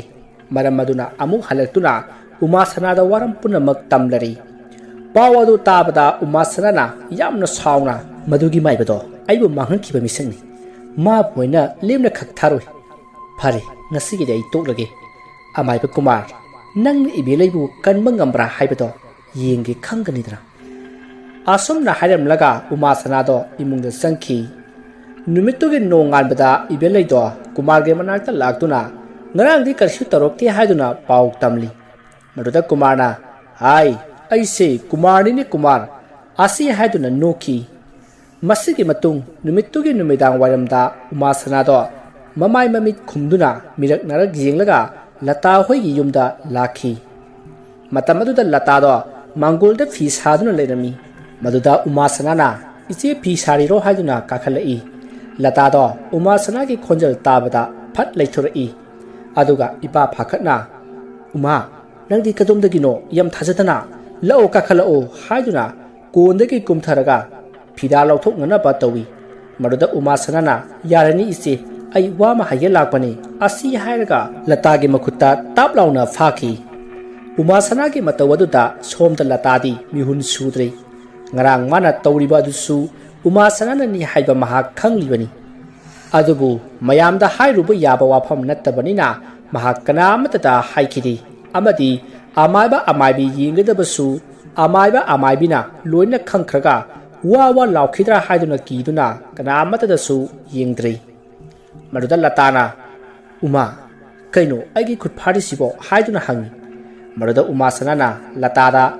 ꯏꯆꯦ ꯅꯪꯅ ꯇꯧꯈꯤꯕ ꯊꯕꯛꯇꯣ ꯑꯩ ꯂꯣꯏꯅ ꯈꯪꯂꯦ ꯑꯗꯨꯅ ꯅꯪꯒꯤ ꯌꯥꯏꯕꯤ ꯊꯋꯥꯏ ꯑꯗꯣ ꯑꯩꯒꯤ ꯏꯆꯥꯗ ꯄꯤꯒꯗꯧꯔꯤꯕꯅꯤ ꯑꯁꯤ ꯍꯥꯏꯔꯛꯄꯗ ꯂꯇꯥꯅ ꯎꯃꯥꯁꯅꯥ ꯅꯪ ꯑꯗꯨꯃꯥꯏꯅ ꯇꯧꯅꯨ ꯑꯩ ꯂꯥꯜꯂꯤ ꯍꯧꯖꯤꯛ ꯑꯩꯁꯦ ꯏꯆꯥ ꯑꯄꯤꯕ ꯆꯦꯜꯂꯤꯕꯅꯤ ꯑꯩꯒꯤ ꯈꯟꯗ꯭ꯔꯕꯁꯨ ꯏꯆꯥꯁꯤꯡꯒꯤ ꯈꯜꯂꯒ ꯅꯪ ꯑꯩꯕꯨ ꯑꯃꯨꯛꯇ ꯉꯥꯛꯄꯤꯌꯨ ꯎꯃꯥ ꯑꯁꯨꯝꯅ ꯍꯥꯏꯗꯨꯅ ꯀꯞꯂꯛꯂꯤ ꯃꯗꯨꯗ ꯎꯃꯥꯁꯅꯥꯅ ꯐꯔꯦ ꯅꯪꯉꯣꯟꯗ ꯑꯩꯅ ꯂꯝꯕꯤ ꯑꯅꯤ ꯄꯤꯒꯅꯤ ꯂꯝꯕꯤ ꯑꯅꯤ ꯑꯁꯤꯗ ꯅꯪꯅ ꯑꯄꯥꯝꯕ ꯑꯃ ꯈꯜꯂꯒ ꯇꯧꯔꯛꯀꯗꯕꯅꯤ ꯑꯍꯥꯟꯕꯗ ꯅꯪꯅ ꯏꯕꯦꯜꯂꯩ ꯑꯃꯗꯤ ꯃꯈꯣꯏꯒꯤ ꯏꯃꯨꯡꯒꯤ ꯃꯤꯁꯤꯡꯅ ꯌꯥꯜꯂꯤꯕ ꯖꯟꯇ꯭ꯔꯁꯤꯡ ꯑꯗꯣ ꯂꯣꯏꯅ ꯂꯧꯊꯣꯛꯈꯜꯂꯨ ꯑꯅꯤꯁꯨꯕꯗ ꯅꯪꯅ ꯑꯃꯥꯏꯕ ꯀꯨꯃꯥꯔꯒꯤ ꯌꯨꯝꯗ ꯆꯠꯂꯒ ꯃꯈꯣꯏꯒꯤ ꯌꯨꯝꯒꯤ ꯃꯈꯥ ꯊꯪꯕ ꯌꯦꯅꯈꯥꯗ ꯃꯁꯤꯒꯤ ꯐꯤ ꯑꯃꯨꯕꯅ ꯌꯣꯝꯂꯤꯕ ꯄꯣꯠꯁꯛ ꯑꯁꯦ ꯐꯨꯝꯂꯨꯒꯗꯕꯅꯤ ꯑꯅꯤꯁꯤꯗ ꯑꯄꯥꯝꯕ ꯈꯜꯂꯨ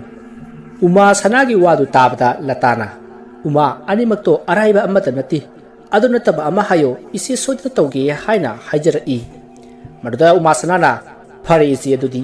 ꯅꯪ ꯉꯁꯤꯗꯒꯤ ꯆꯥꯅꯤꯡꯕ ꯃꯊꯦꯜ ꯆꯥꯍꯧꯔꯣ ꯆꯤꯅꯤꯡꯕ ꯂꯩꯔꯥꯡ ꯆꯤꯜꯍꯧꯔꯣ ꯑꯩ ꯆꯠꯂꯒꯦ ꯑꯁꯨꯝꯅ ꯍꯥꯏꯔꯝꯂꯒ ꯂꯇꯥꯒꯤ ꯃꯈꯨꯠ ꯑꯗꯣ ꯊꯥꯗꯣꯛꯂꯝꯂꯒ ꯆꯠꯈꯤꯒꯦ ꯇꯧꯕꯗ ꯂꯇꯥꯅ ꯎꯃꯥ ꯉꯥꯏꯈꯣ ꯏꯆꯦꯒꯤ ꯊꯋꯥꯏꯗꯗꯤ ꯀꯜꯂꯨ ꯑꯩ ꯅꯪꯅ ꯍꯥꯏꯕ ꯏꯕꯦꯜꯂꯩ ꯍꯣꯏꯒꯤ ꯖꯟꯇ꯭ꯔ ꯂꯧꯊꯣꯛꯎ ꯍꯥꯏꯕꯗꯣ ꯑꯗꯨ ꯑꯣꯏꯅ ꯂꯥꯏꯕꯛ ꯌꯦꯡꯂꯒꯦ ꯐꯔꯦ ꯏꯆꯦ ꯑꯗꯨꯗꯤ ꯑꯩ ꯆꯠꯂꯒꯦ ꯊꯕꯛꯇꯣ ꯉꯁꯤꯗꯒꯤ ꯅꯨꯃꯤꯠ 6ꯅꯤ ꯐꯥꯎꯕꯒꯤ ꯃꯅꯨꯡꯗ ꯇꯧꯒꯗꯕꯅꯤ ꯅꯠꯇ꯭ꯔꯕꯗꯤ ꯏꯆꯦ ꯑꯩꯕꯨ ꯋꯥꯔꯧꯒꯅꯨꯀꯣ ꯑꯁꯨꯝꯅ ꯍꯥꯏꯔꯝꯂꯒ ꯎꯃꯥꯁꯅꯥꯗꯣ ꯆꯠꯈ꯭ꯔꯦ ꯃꯍꯥꯛ ꯍꯦꯛ ꯆꯠꯈꯤꯕꯒ ꯂꯇꯥꯅ ꯁꯣꯔ ꯁꯥꯡꯅ ꯍꯣꯟꯗꯣꯛꯂꯒ ꯈꯜꯂꯤ ꯏꯁ ꯎꯃꯥꯁꯅꯥꯁꯦ ꯑꯁꯨꯝꯅ ꯇꯧꯔꯛꯀꯅꯤ ꯍꯥꯏꯕ ꯊꯥꯖꯗꯦꯗ ꯍꯧꯖꯤꯛꯇꯤ ꯀꯌꯥꯗ ꯁꯥꯊꯤꯔꯝꯈ꯭ꯔꯕꯅꯣ ꯑꯩꯁꯨ ꯃꯥꯏꯕꯤ ꯇꯝꯂꯒ ꯊꯦꯡꯒꯥꯏꯅꯁꯤꯔꯅꯦ ꯑꯣꯏꯔꯔꯣꯏꯗ ꯃꯥꯒꯤ ꯅꯨꯃꯤꯠ 6ꯅꯤꯗꯨꯗꯗꯤ ꯑꯩꯒꯤ ꯊꯋꯥꯏ ꯑꯣꯏꯅ ꯃꯥꯡꯂꯅꯤ ꯀꯥꯟꯅꯗꯦ ꯑꯩ ꯍꯧꯖꯤꯛꯃꯛ ꯏꯆꯦ ꯏꯕꯦꯜꯂꯩ ꯍꯣꯏꯗ ꯆꯠꯇꯕ ꯌꯥꯗ꯭ꯔꯦ ꯑꯁꯨꯝꯅ ꯈꯜꯂꯒ ꯂꯇꯥꯗꯣ ꯃꯍꯧꯁꯥꯒ ꯃꯥꯟꯅꯗꯅ ꯃꯍꯥꯛ ꯏꯕꯦꯜꯂꯩ ꯍꯣꯏꯒꯤ ꯌꯨꯝꯗ ꯇꯨꯃꯤꯟꯅ ꯂꯥꯛꯏ ꯑꯗꯨꯒ ꯀꯅꯥꯁꯨ ꯀꯧꯕ ꯇꯧꯗꯅ ꯇꯨꯃꯤꯟꯅ ꯆꯪꯂꯛꯏ ꯃꯇꯝ ꯑꯗꯨꯗ ꯏꯕꯦꯜꯂꯩꯗꯣ ꯁꯣꯐꯥꯗ ꯇꯨꯝꯃꯒ ꯂꯩꯔꯝꯃꯤ ꯃꯗꯨꯗ ꯂꯇꯥꯅ ꯇꯥꯟ ꯆꯥꯔꯦ ꯈꯟꯗꯨꯅ ꯇꯞꯅ ꯆꯪꯁꯤꯜꯂꯛꯂꯒ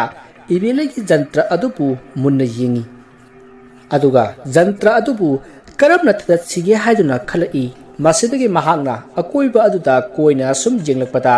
ꯈꯨꯖꯤꯟ ꯀꯛꯅꯅꯕ ꯅꯤꯟ ꯀꯇꯔ ꯑꯃ ꯇꯦꯕꯜ ꯃꯊꯛꯇ ꯂꯩꯕꯗꯨ ꯎꯔꯦ ꯃꯗꯨ ꯃꯍꯥꯛꯅ ꯂꯧꯔꯨꯔꯒ ꯇꯞꯅ ꯇꯧꯔꯒ ꯏꯕꯦꯜꯂꯩꯒꯤ ꯖꯟꯇ꯭ꯔꯒꯤ ꯂꯪ ꯑꯗꯣ ꯆꯞꯊꯠꯄꯗꯒꯤ ꯖꯟꯇ꯭ꯔ ꯑꯗꯣ ꯇꯠꯈꯤ ꯃꯁꯤꯗꯒꯤ ꯂꯇꯥꯅ ꯖꯟꯇ꯭ꯔ ꯑꯗꯨ ꯈꯨꯟꯖꯤꯜꯂꯒ ꯌꯦꯞꯁꯤꯟꯈ꯭ꯔꯦ ꯑꯗꯨꯒ ꯃꯍꯥꯛ ꯆꯠꯅꯅꯕ ꯇꯧꯕꯗ ꯊꯣꯡꯖꯤꯟꯄꯥꯟꯗ ꯇꯣꯝꯆꯥꯒ ꯊꯦꯡꯅꯈꯤ ꯃꯗꯨꯗ ꯇꯣꯝꯆꯥꯅ ꯍꯥꯏꯕ ꯂꯇꯥ ꯅꯪ ꯂꯥꯛꯂꯝꯂꯤꯕ꯭ꯔꯣ ꯍꯥꯏꯅ ꯍꯪꯉꯤ ꯃꯗꯨꯗ ꯂꯇꯥꯅ ꯍꯣꯏ ꯇꯥꯗ ꯏꯆꯦꯁꯤ ꯌꯥꯝꯅ ꯅꯨꯡꯉꯥꯏꯅ ꯇꯨꯝꯂꯤ ꯇꯨꯝꯖꯔꯁꯅꯨ ꯍꯣꯔꯦꯟ ꯂꯥꯛꯑꯒꯦ ꯑꯁꯤ ꯍꯥꯏꯔꯝꯂꯒ ꯄꯔꯞ ꯆꯠꯈ꯭ꯔꯦ ꯃꯗꯨꯗ ꯇꯣꯝꯆꯥꯅ ꯀꯔꯤꯅꯣꯅꯦ ꯂꯇꯥ ꯑꯁꯤꯕꯨ ꯏꯄꯥ ꯄꯥꯈꯠꯄꯗꯧꯅ ꯇꯧꯔꯤꯕꯁꯤꯕꯣ ꯃꯁꯤꯕꯨ ꯑꯩꯈꯣꯏꯒꯤ ꯄꯣꯠ ꯆꯩꯒ ꯌꯦꯞꯂꯤꯕ ꯖꯥꯠꯂꯅꯦ ꯑꯁꯤ ꯈꯪꯗꯨꯅ ꯇꯣꯝꯆꯥꯅ ꯃꯃꯥ ꯍꯥꯏꯗꯨꯅ ꯏꯕꯦꯜꯂꯩꯕꯨ ꯍꯧꯗꯣꯔꯛꯏ ꯃꯗꯨꯗ ꯏꯕꯦꯜꯂꯩꯗꯣ ꯍꯧꯒꯠꯂꯛꯂꯒ ꯍꯥꯏꯃ ꯃꯣꯏ ꯄꯥꯕꯨꯡ ꯍꯟꯕꯤꯔꯛꯑꯕꯣ ꯍꯥꯏꯗꯨꯅ ꯍꯪꯉꯛꯏ ꯃꯗꯨꯗ ꯇꯣꯝꯆꯥꯅ ꯍꯥꯏ ꯑꯁꯤ ꯂꯇꯥꯅ ꯅꯪ ꯍꯧꯗꯣꯛꯂꯝꯃꯦ ꯍꯥꯏ ꯇꯥꯗꯦ ꯍꯥꯏꯗꯅ ꯆꯠꯈꯤ ꯅꯕꯥꯅꯤꯕꯨ ꯀꯔꯤ ꯍꯥꯏꯅꯒꯦꯅꯦ ꯑꯁꯤ ꯍꯥꯏꯅ ꯍꯪꯉꯤ ꯃꯗꯨꯗ ꯏꯕꯦꯜꯂꯩꯅ ꯀꯩꯁꯨ ꯍꯥꯏꯅꯗꯦꯗ ꯁꯨꯝ ꯂꯥꯛꯄ ꯑꯣꯏꯔꯝꯒꯅꯤ ꯕꯣꯠ ꯃꯌꯥ ꯅꯛꯁꯤꯜꯂꯛꯄꯁꯤꯗ ꯅꯞꯁꯤꯜꯂꯛꯏꯕꯅꯤ ꯑꯁꯤ ꯍꯥꯏꯔꯒ ꯐꯦꯠ ꯂꯥꯎꯔꯒ ꯆꯠꯈ꯭ꯔꯦ ꯑꯗꯨꯕꯨ ꯇꯣꯝꯆꯥꯗꯤ ꯏꯆꯤꯡ ꯆꯤꯡꯅꯈꯤ ꯃꯁꯤꯒꯤ ꯃꯇꯨꯡ latana ibelegi jantradi lokthokpa ngamkhi adubu tomsa amati bankagi jantra dudi karam lokthok khanbada wakhal thokiri maram maduna mahak sungam ngamkhidrei adubu numit humni haina khibadudi surakladuna umasana do latagi manakta lakhi asumna umasana do lata hoida laklaga lataga unakhi maruda latana uma ai ibelegi ngame adubu tada tomsaga bankagadi ai ngamdre asi haiduna thawai wana pautami maruda umasana phare adudi se nangna thabak ado ngamdrabanina se sigi phi amuba mayum se amaiba kumar gi makha thangba yena khada phumluro masi haiduna umasana latada phi amuba mayum ma piki aduga makha tana phi ado hangdoklaga yengba yadi karigumba yenglabadi yengliba mi adugi thawai mangani haramlaga umasana do satkhri asumna umasana na chatkhibaga latana khali as aibu haujipu mi ki haikhaba maiba kumar hoida chatlaga masibu phummuchu haiba phare ai makhoidagi kobisar loba sarga chatlage aduga hekta phunrage yumdu kanamta leramjabadi phanida asumna khallaga latado amaiba kumar gi yumda laklei tanja saba haiduni amaiba kumar di leiramdrei karigumba mahak leiramlabadi latada haifetang jengbada adumak khanglagadabani masidagi latana amaiba kumar gi mamong nupi Pratima bu kaukhi matam aduda Pratima gi machanupi atombia to thoroklaga imadi leiti abu ka phautakpa chatkhi haina khumlai maruda latana tan sare khanduna nuigi kobisar hobodo yongadra hangina lakpani kayam saurage haiduna hangjinaraga amaiba kumar hoigi makha thangba yana khada parap chatkhrai latana tauribadu Pratima gi machanupi aduna bhap taramdi aduna nene kobisar de somda hobone adumannati haina khumlai maruda latana aisu khangida mapan thuke tawbani haina khumi aduga chalo nang thabak tawjaruro aina thokpa yeng horage aduga noi imada yongadra haibado aina thokpa hangage asi haiduna angang do imungda changhankhri masidege latana yumgi yanakha aduda parap laklaga mana pairakpa thang suri aduna tawkhairaga mana porakpa put mayomado phumjinkhri aduga leiba khosil lamlaga parap thorakpada Pratima hoina phok takpa halakpaga mapa sanaduna sumagda thengnari matamaduda Pratima na haima lata nang la amiro kai lerage haina hangi maruda latana ithak thakatna nuiki kubichar hobodo yinglambanida yongadra hangi dana lakpane adubu noibu yongadro maruda Pratima na kubichar ti awang thangbada hobane aduga makha thangba yana khadadi chatluiba thingbu thingnarakpro haina phagi tawduna hangi maduda latana thingnera phul ka hore haina khumduna makhoi nui masida latana Pratima nongsung mangsilakle aigi phi phawri bani ai hayeng do laage adu ka yengasiko ai chatle asomna haira magal lata do parap chatkhri asomna latana hek chatkhibaga nongsu jamjam haitharakle asomna nong hek subaga somda umasana da khali masi warapati latana tawkhairamba mafamdo makhoina khanglaroi phare horen numidangdagi thabak hauge khangani asumna umasana do momon noklaga leikhi numittugi numidangni amaiba kumar du masada ihei hainadaba ngahan khaiga manadaba mawongda masado swai jingjing laukhi maruda kumarna karinu nei aingun ngasi toriba sibo haiduna mamit usilaga lewa khara sonur jingi matam maduda mahak khangli magi yum masida magul leiraba lai kayagi chakta phum oyanaba semlam le haiba adubu kanana silam libono amadi lai mayambu mafam masida lakningnaba posakadu kanana kataida phum khibano haiba mahak khangdri maramaduna mahak matha saba horoklei asumna matha saringai mapalomda tada kumar haiduna kauri matuda kumarna kanano ni nung maraksida aibu kauriba sibo haiduna mapanda thori matamaduda jila parsit tomsado oiramlei maruda amaiba kumarna hai tomsa kari lere hain hangi maruda tomsana tada aikhoigi beleidu karino ma tahore soiron paron pangnon da lol hore tada bo amukta yenghan ge haidna laksari bani tada ha ibi lei bo ngai kho ai satin amuk ta lok tholu gi ko a ta da satin dei gi yauri basidi ta da si ngau ra karino hoin hei ai si ngasi si bab ama tawre a lao asumna amaiba kumar ga tomsa ga to ibili gi manak ta lai asumna mabani na asum lakpada amaiba kumar na mabu kari sa sului haigi kayam kuiraba torakpa haina hanglai maduda tomsa na tada kuire sahi ama phare asi harga noi matam maduda nong do amuk taba horoklei maduda amaiba kumar do nong sotki maduda mahakna karinu nei satin su kupli bani aduga kok thak sida nong choli basibo haina khanduna satin mathakta yengkhalai adubu satin di adum kuplami masidagi mahakna maga chakminari ba tomsa aduta munna yengaga tomsa ki makhongda yengtharai matam maduda tomsa ki makhongdo maman khibana uba phanglamdi maduda kumarna wakhal asum khalai ai ga chakminari basi tomsa natre tomsa wergabu mana engonda tada haina kauroi ma di engonda oza amai ba haina he kaubani is karamno aidi laimuna ziledana aduga kariginu aina ngasi asuk jamna pangshil lagli basi aigi lewa mantra punamak kaubugum su tawri kanade ai yumda handaba yade masi khallaga amaiba kumarna yum lomda chanana ba honarakpada maga chatme nariba tomsa duna nuklaga tada nangbu chatlage haibro haina karemna hangdai maruda kumarna wa amata khumlomdana mayum lomda prap lai adubu mahana chatlibato kadomdano haiba mahak bhap tadri nong tabaki pungmam mamle maramaduna amaiba kumar do yamna pakhanna masinda leiwa ama solai adubu mana soliba leiwa ado mahak kaukiduna mapung phana sonba ngamdri asumna mahangna leiwa ado mapung phadrabanina mungonda karimata kanadri maramaduna mahak manak nakpa thongal amada chensilai adubu thongal aduda mabu kawa lakhiba tomsa do satin kuptuna lepaga leiramli madu ubada kumar mahak se amaiba amani haiba phawba kawri maramdi haujik mahak leiwa mantra amata ningsingdri maramaduna mahak koichin chenba horakli asumna mahana chelakpada makhoi lekai nupa khara lakpadu uri maduda kumarna aibu amukta kanbiu haiduna koilau lauri maduda mayamna oza amaiba kaidorage haiduna chensilai maduda amaiba kumarna wa leithoklaga aise lai khuramba ma chalubani aduda thongal da kulambu hui kharana tadarakli bani ne asi haiduna mayamda khumi maduda mayamna oza amaiba angang masa dauna lao se akhoi yum phawba thinbiram lage masi hairaga ngasai mahana chinsit ba thongal aduda mayamna pusilai matam aduda kumar do wakhal lai ngasai mahana chinsilibatu makhoi gi thongal ni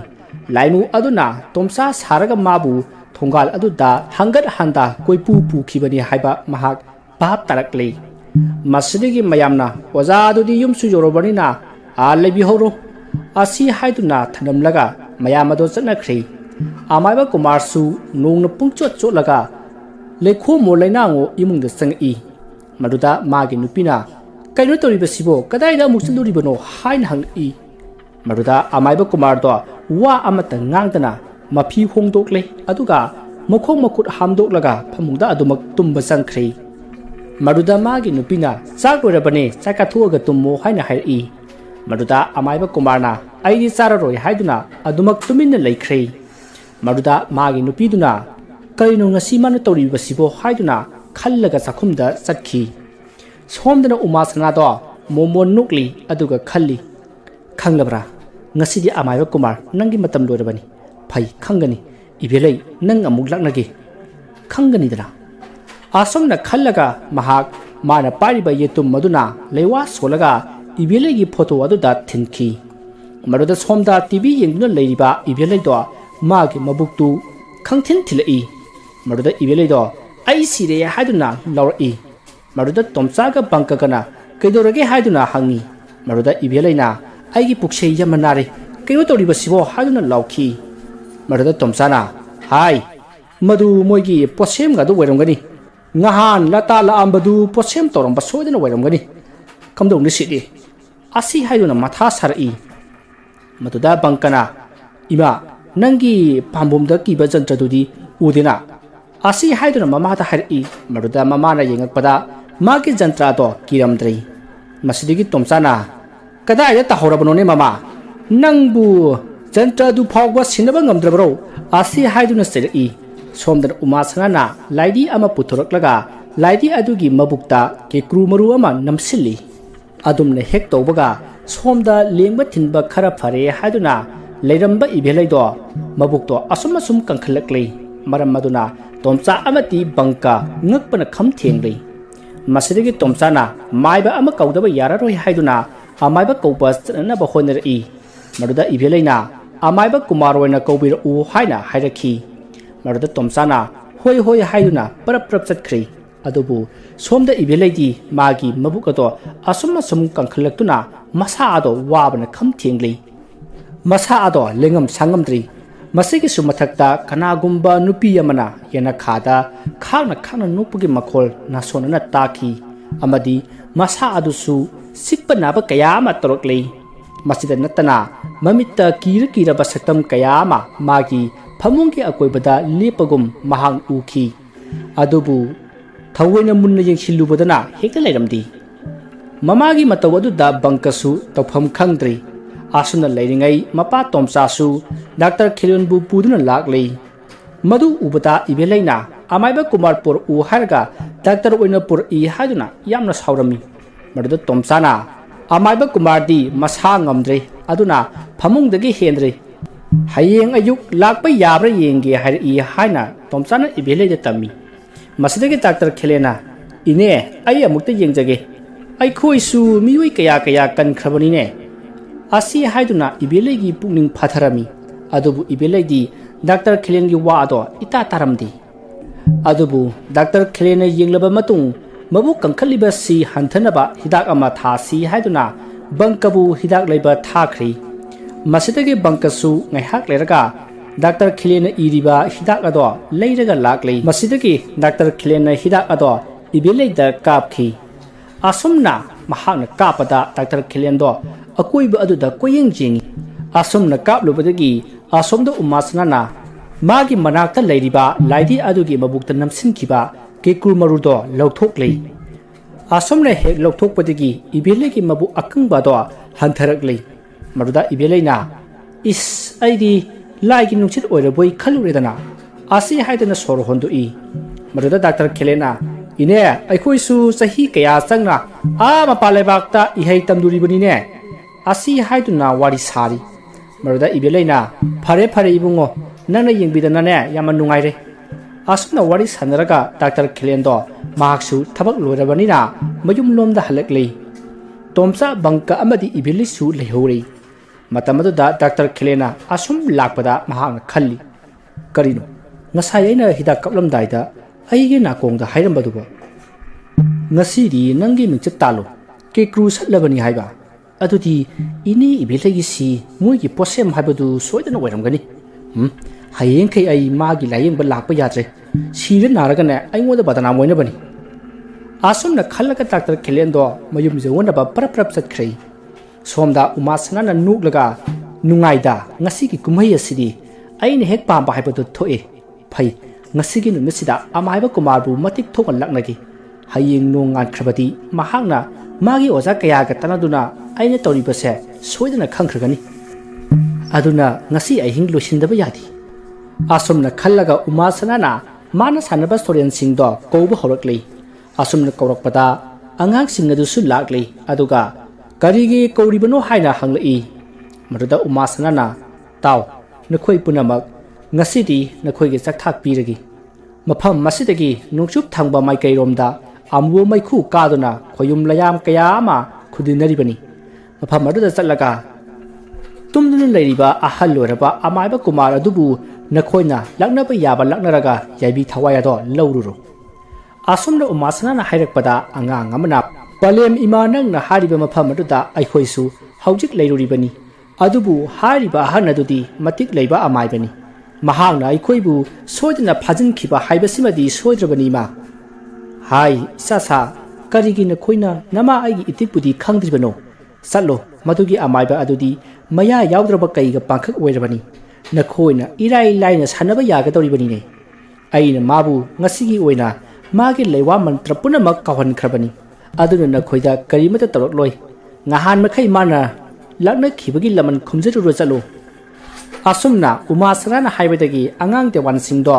ꯂꯥꯎ ꯈꯣꯡꯗꯨꯅ ꯃꯥꯡꯈ꯭ꯔꯦ ꯑꯗꯨꯒ ꯑꯃꯥꯏꯕ ꯀꯨꯃꯥꯔꯒꯤ ꯃꯌꯨꯝꯗ ꯑꯃꯨꯕ ꯃꯩꯈꯨ ꯑꯣꯟꯗꯨꯅ ꯄꯥꯏꯔꯛꯂꯤ ꯑꯗꯨꯒ ꯑꯃꯥꯏꯕ ꯀꯨꯃꯥꯔꯒꯤ ꯌꯨꯝꯒꯤ ꯑꯀꯣꯏꯕꯗ ꯀꯣꯏꯆꯦꯟ ꯆꯦꯟꯗꯨꯅ ꯂꯥꯡꯕ ꯍꯧꯔꯛꯂꯤ ꯃꯗꯨꯗ ꯑꯃꯥꯏꯕ ꯀꯨꯃꯥꯔꯗꯣ ꯃꯣꯃꯣꯟ ꯅꯣꯛꯏ ꯑꯗꯨꯒ ꯈꯜꯂꯤ ꯑꯣ ꯉꯁꯤ ꯑꯩꯒꯤ ꯑꯔꯣꯏꯕ ꯅꯨꯃꯤꯠ ꯑꯣꯏꯔꯕ ꯏꯕꯦꯂꯩ ꯅꯪꯅ ꯍꯥꯏꯕ ꯌꯥꯔꯨꯕ ꯑꯩꯅ ꯁꯦꯟꯗꯕꯨ ꯃꯤꯍꯧꯗꯨꯅ ꯐꯠꯇ꯭ꯔꯕ ꯊꯕꯛ ꯀꯌꯥ ꯑꯃ ꯇꯧꯈꯤꯕ ꯑꯗꯨꯒꯤ ꯃꯍꯩ ꯉꯁꯤꯗꯤ ꯐꯪꯂꯒꯅꯤꯗꯣ ꯍꯥꯟꯅꯁꯨ ꯑꯩꯅ ꯈꯪꯈ꯭ꯔꯕꯅꯤ ꯑꯩꯅ ꯎꯃꯥꯁꯅꯥꯗ ꯇꯧꯒꯗꯧꯔꯤꯕ ꯑꯁꯦ ꯑꯩꯒꯤ ꯄꯨꯟꯁꯤ ꯃꯥꯡꯕ ꯌꯥꯏ ꯍꯧꯔꯨꯕ ꯌꯥꯗꯕ ꯅꯨꯄꯤ ꯑꯃ ꯑꯣꯏꯒꯅꯤ ꯍꯥꯏꯕ ꯈꯪꯈ꯭ꯔꯕꯅꯤ ꯑꯗꯨꯕꯨ ꯏꯕꯦꯂꯩꯒꯤ ꯌꯥꯝꯂꯕ ꯁꯦꯟꯐꯝꯁꯤꯡ ꯑꯗꯨꯗ ꯃꯤꯠ ꯊꯛꯇꯨꯅ ꯃꯥꯅ ꯍꯥꯏꯕꯗ ꯇꯧꯈꯤꯕꯅꯤ ꯍꯧꯖꯤꯛꯇꯤ ꯑꯩꯒꯤ ꯃꯇꯝꯁꯨ ꯂꯥꯛꯂꯦ ꯏꯕꯦꯂꯩ ꯅꯪꯒꯤꯁꯨ ꯃꯇꯝ ꯁꯣꯏꯗꯅ ꯂꯥꯛꯂꯒꯅꯤꯗꯣ ꯑꯁꯤ ꯍꯥꯏꯅ ꯅꯣꯛꯏ ꯑꯁꯨꯝꯅ ꯅꯣꯛꯂꯤꯉꯩ ꯃꯥꯒꯤ ꯐꯃꯨꯡ ꯃꯈꯥꯗ ꯃꯤ ꯑꯃꯅ ꯁꯣꯔ ꯁꯥꯡꯅ ꯁꯥꯡꯅ ꯍꯣꯜꯂꯒ ꯅꯥꯁꯣꯟꯅꯅ ꯅꯣꯛꯏ ꯑꯗꯨꯒ ꯅꯨꯄꯤ ꯑꯃꯅ ꯌꯦꯅꯈꯥꯗ ꯍꯤꯛ ꯍꯤꯛ ꯂꯥꯎꯅ ꯀꯞꯄꯒꯤ ꯈꯣꯟꯖꯦꯜ ꯇꯥꯈꯤ ꯃꯗꯨꯗ ꯑꯃꯥꯏꯕ ꯀꯨꯃꯥꯔꯅ ꯂꯌꯥꯝꯅ ꯁꯣꯛꯄ ꯉꯝꯗꯅꯕ ꯂꯩꯋꯥ ꯑꯗꯣ ꯅꯤꯡꯁꯤꯡꯅꯅꯕ ꯍꯣꯠꯅꯔꯛꯏ ꯑꯗꯨꯕꯨ ꯅꯤꯡꯁꯤꯡꯕ ꯅꯪꯗ꯭ꯔꯤꯉꯩ ꯃꯥꯒꯤ ꯃꯀꯣꯛ ꯃꯄꯥꯗ ꯑꯉꯥꯡ ꯑꯃꯅ ꯂꯦꯞꯂꯒ ꯃꯉꯣꯟꯗ ꯅꯣꯟꯊꯔꯒ ꯂꯦꯞꯄꯒ ꯌꯦꯡꯂꯝꯃꯤ ꯃꯗꯨ ꯎꯕꯗ ꯀꯨꯃꯥꯔ ꯁ꯭ꯋꯥꯏ ꯂꯥꯎꯈꯤꯗꯨꯅ ꯃꯍꯥꯛ ꯃꯃꯤꯠ ꯃꯅꯥ ꯆꯞ ꯆꯨꯡꯈꯠꯇꯨꯅ ꯐꯃꯨꯡꯗꯒꯤ ꯋꯣꯟꯊꯔꯛꯏ ꯑꯗꯨꯒ ꯀꯥ ꯑꯗꯨꯗꯒꯤ ꯆꯦꯟꯅꯅꯕ ꯍꯣꯠꯅꯔꯛꯏ ꯃꯗꯨꯗ ꯃꯥꯒꯤ ꯃꯈꯣꯡꯗ ꯀꯔꯤꯒꯨꯝꯕ ꯑꯃꯅ ꯀꯣꯟꯗꯨꯅ ꯌꯥꯟꯕꯒꯨꯝ ꯌꯥꯝꯅ ꯂꯨꯝꯈꯤ ꯑꯗꯨꯕꯨ ꯑꯃꯥꯏꯕ ꯀꯨꯃꯥꯔꯅ ꯌꯦꯡꯕꯗꯗꯤ ꯀꯅꯥꯁꯨ ꯌꯥꯟꯕꯗꯤ ꯎꯈꯤꯗꯦ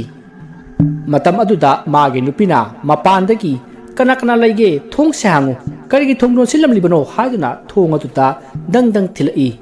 ꯃꯗꯨꯗ ꯀꯨꯃꯥꯔꯅ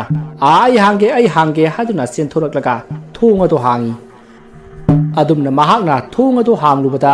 ꯃꯥꯅ ꯁꯥꯟꯅꯕ ꯂꯥꯏꯃꯨ ꯑꯗꯣ ꯂꯦꯞꯂꯒ ꯂꯩꯔꯝꯃꯤ ꯂꯥꯏꯃꯨ ꯑꯗꯨꯅ ꯀꯨꯃꯥꯔꯕꯨ ꯃꯁꯝ ꯄꯥꯏꯗꯨꯅ ꯁꯨꯃꯥꯡꯗ ꯆꯤꯡꯊꯔꯛꯂꯤ ꯑꯗꯨꯒ ꯀꯨꯃꯥꯔꯒꯤ ꯃꯈꯅꯥꯎꯗ ꯆꯪꯈꯤ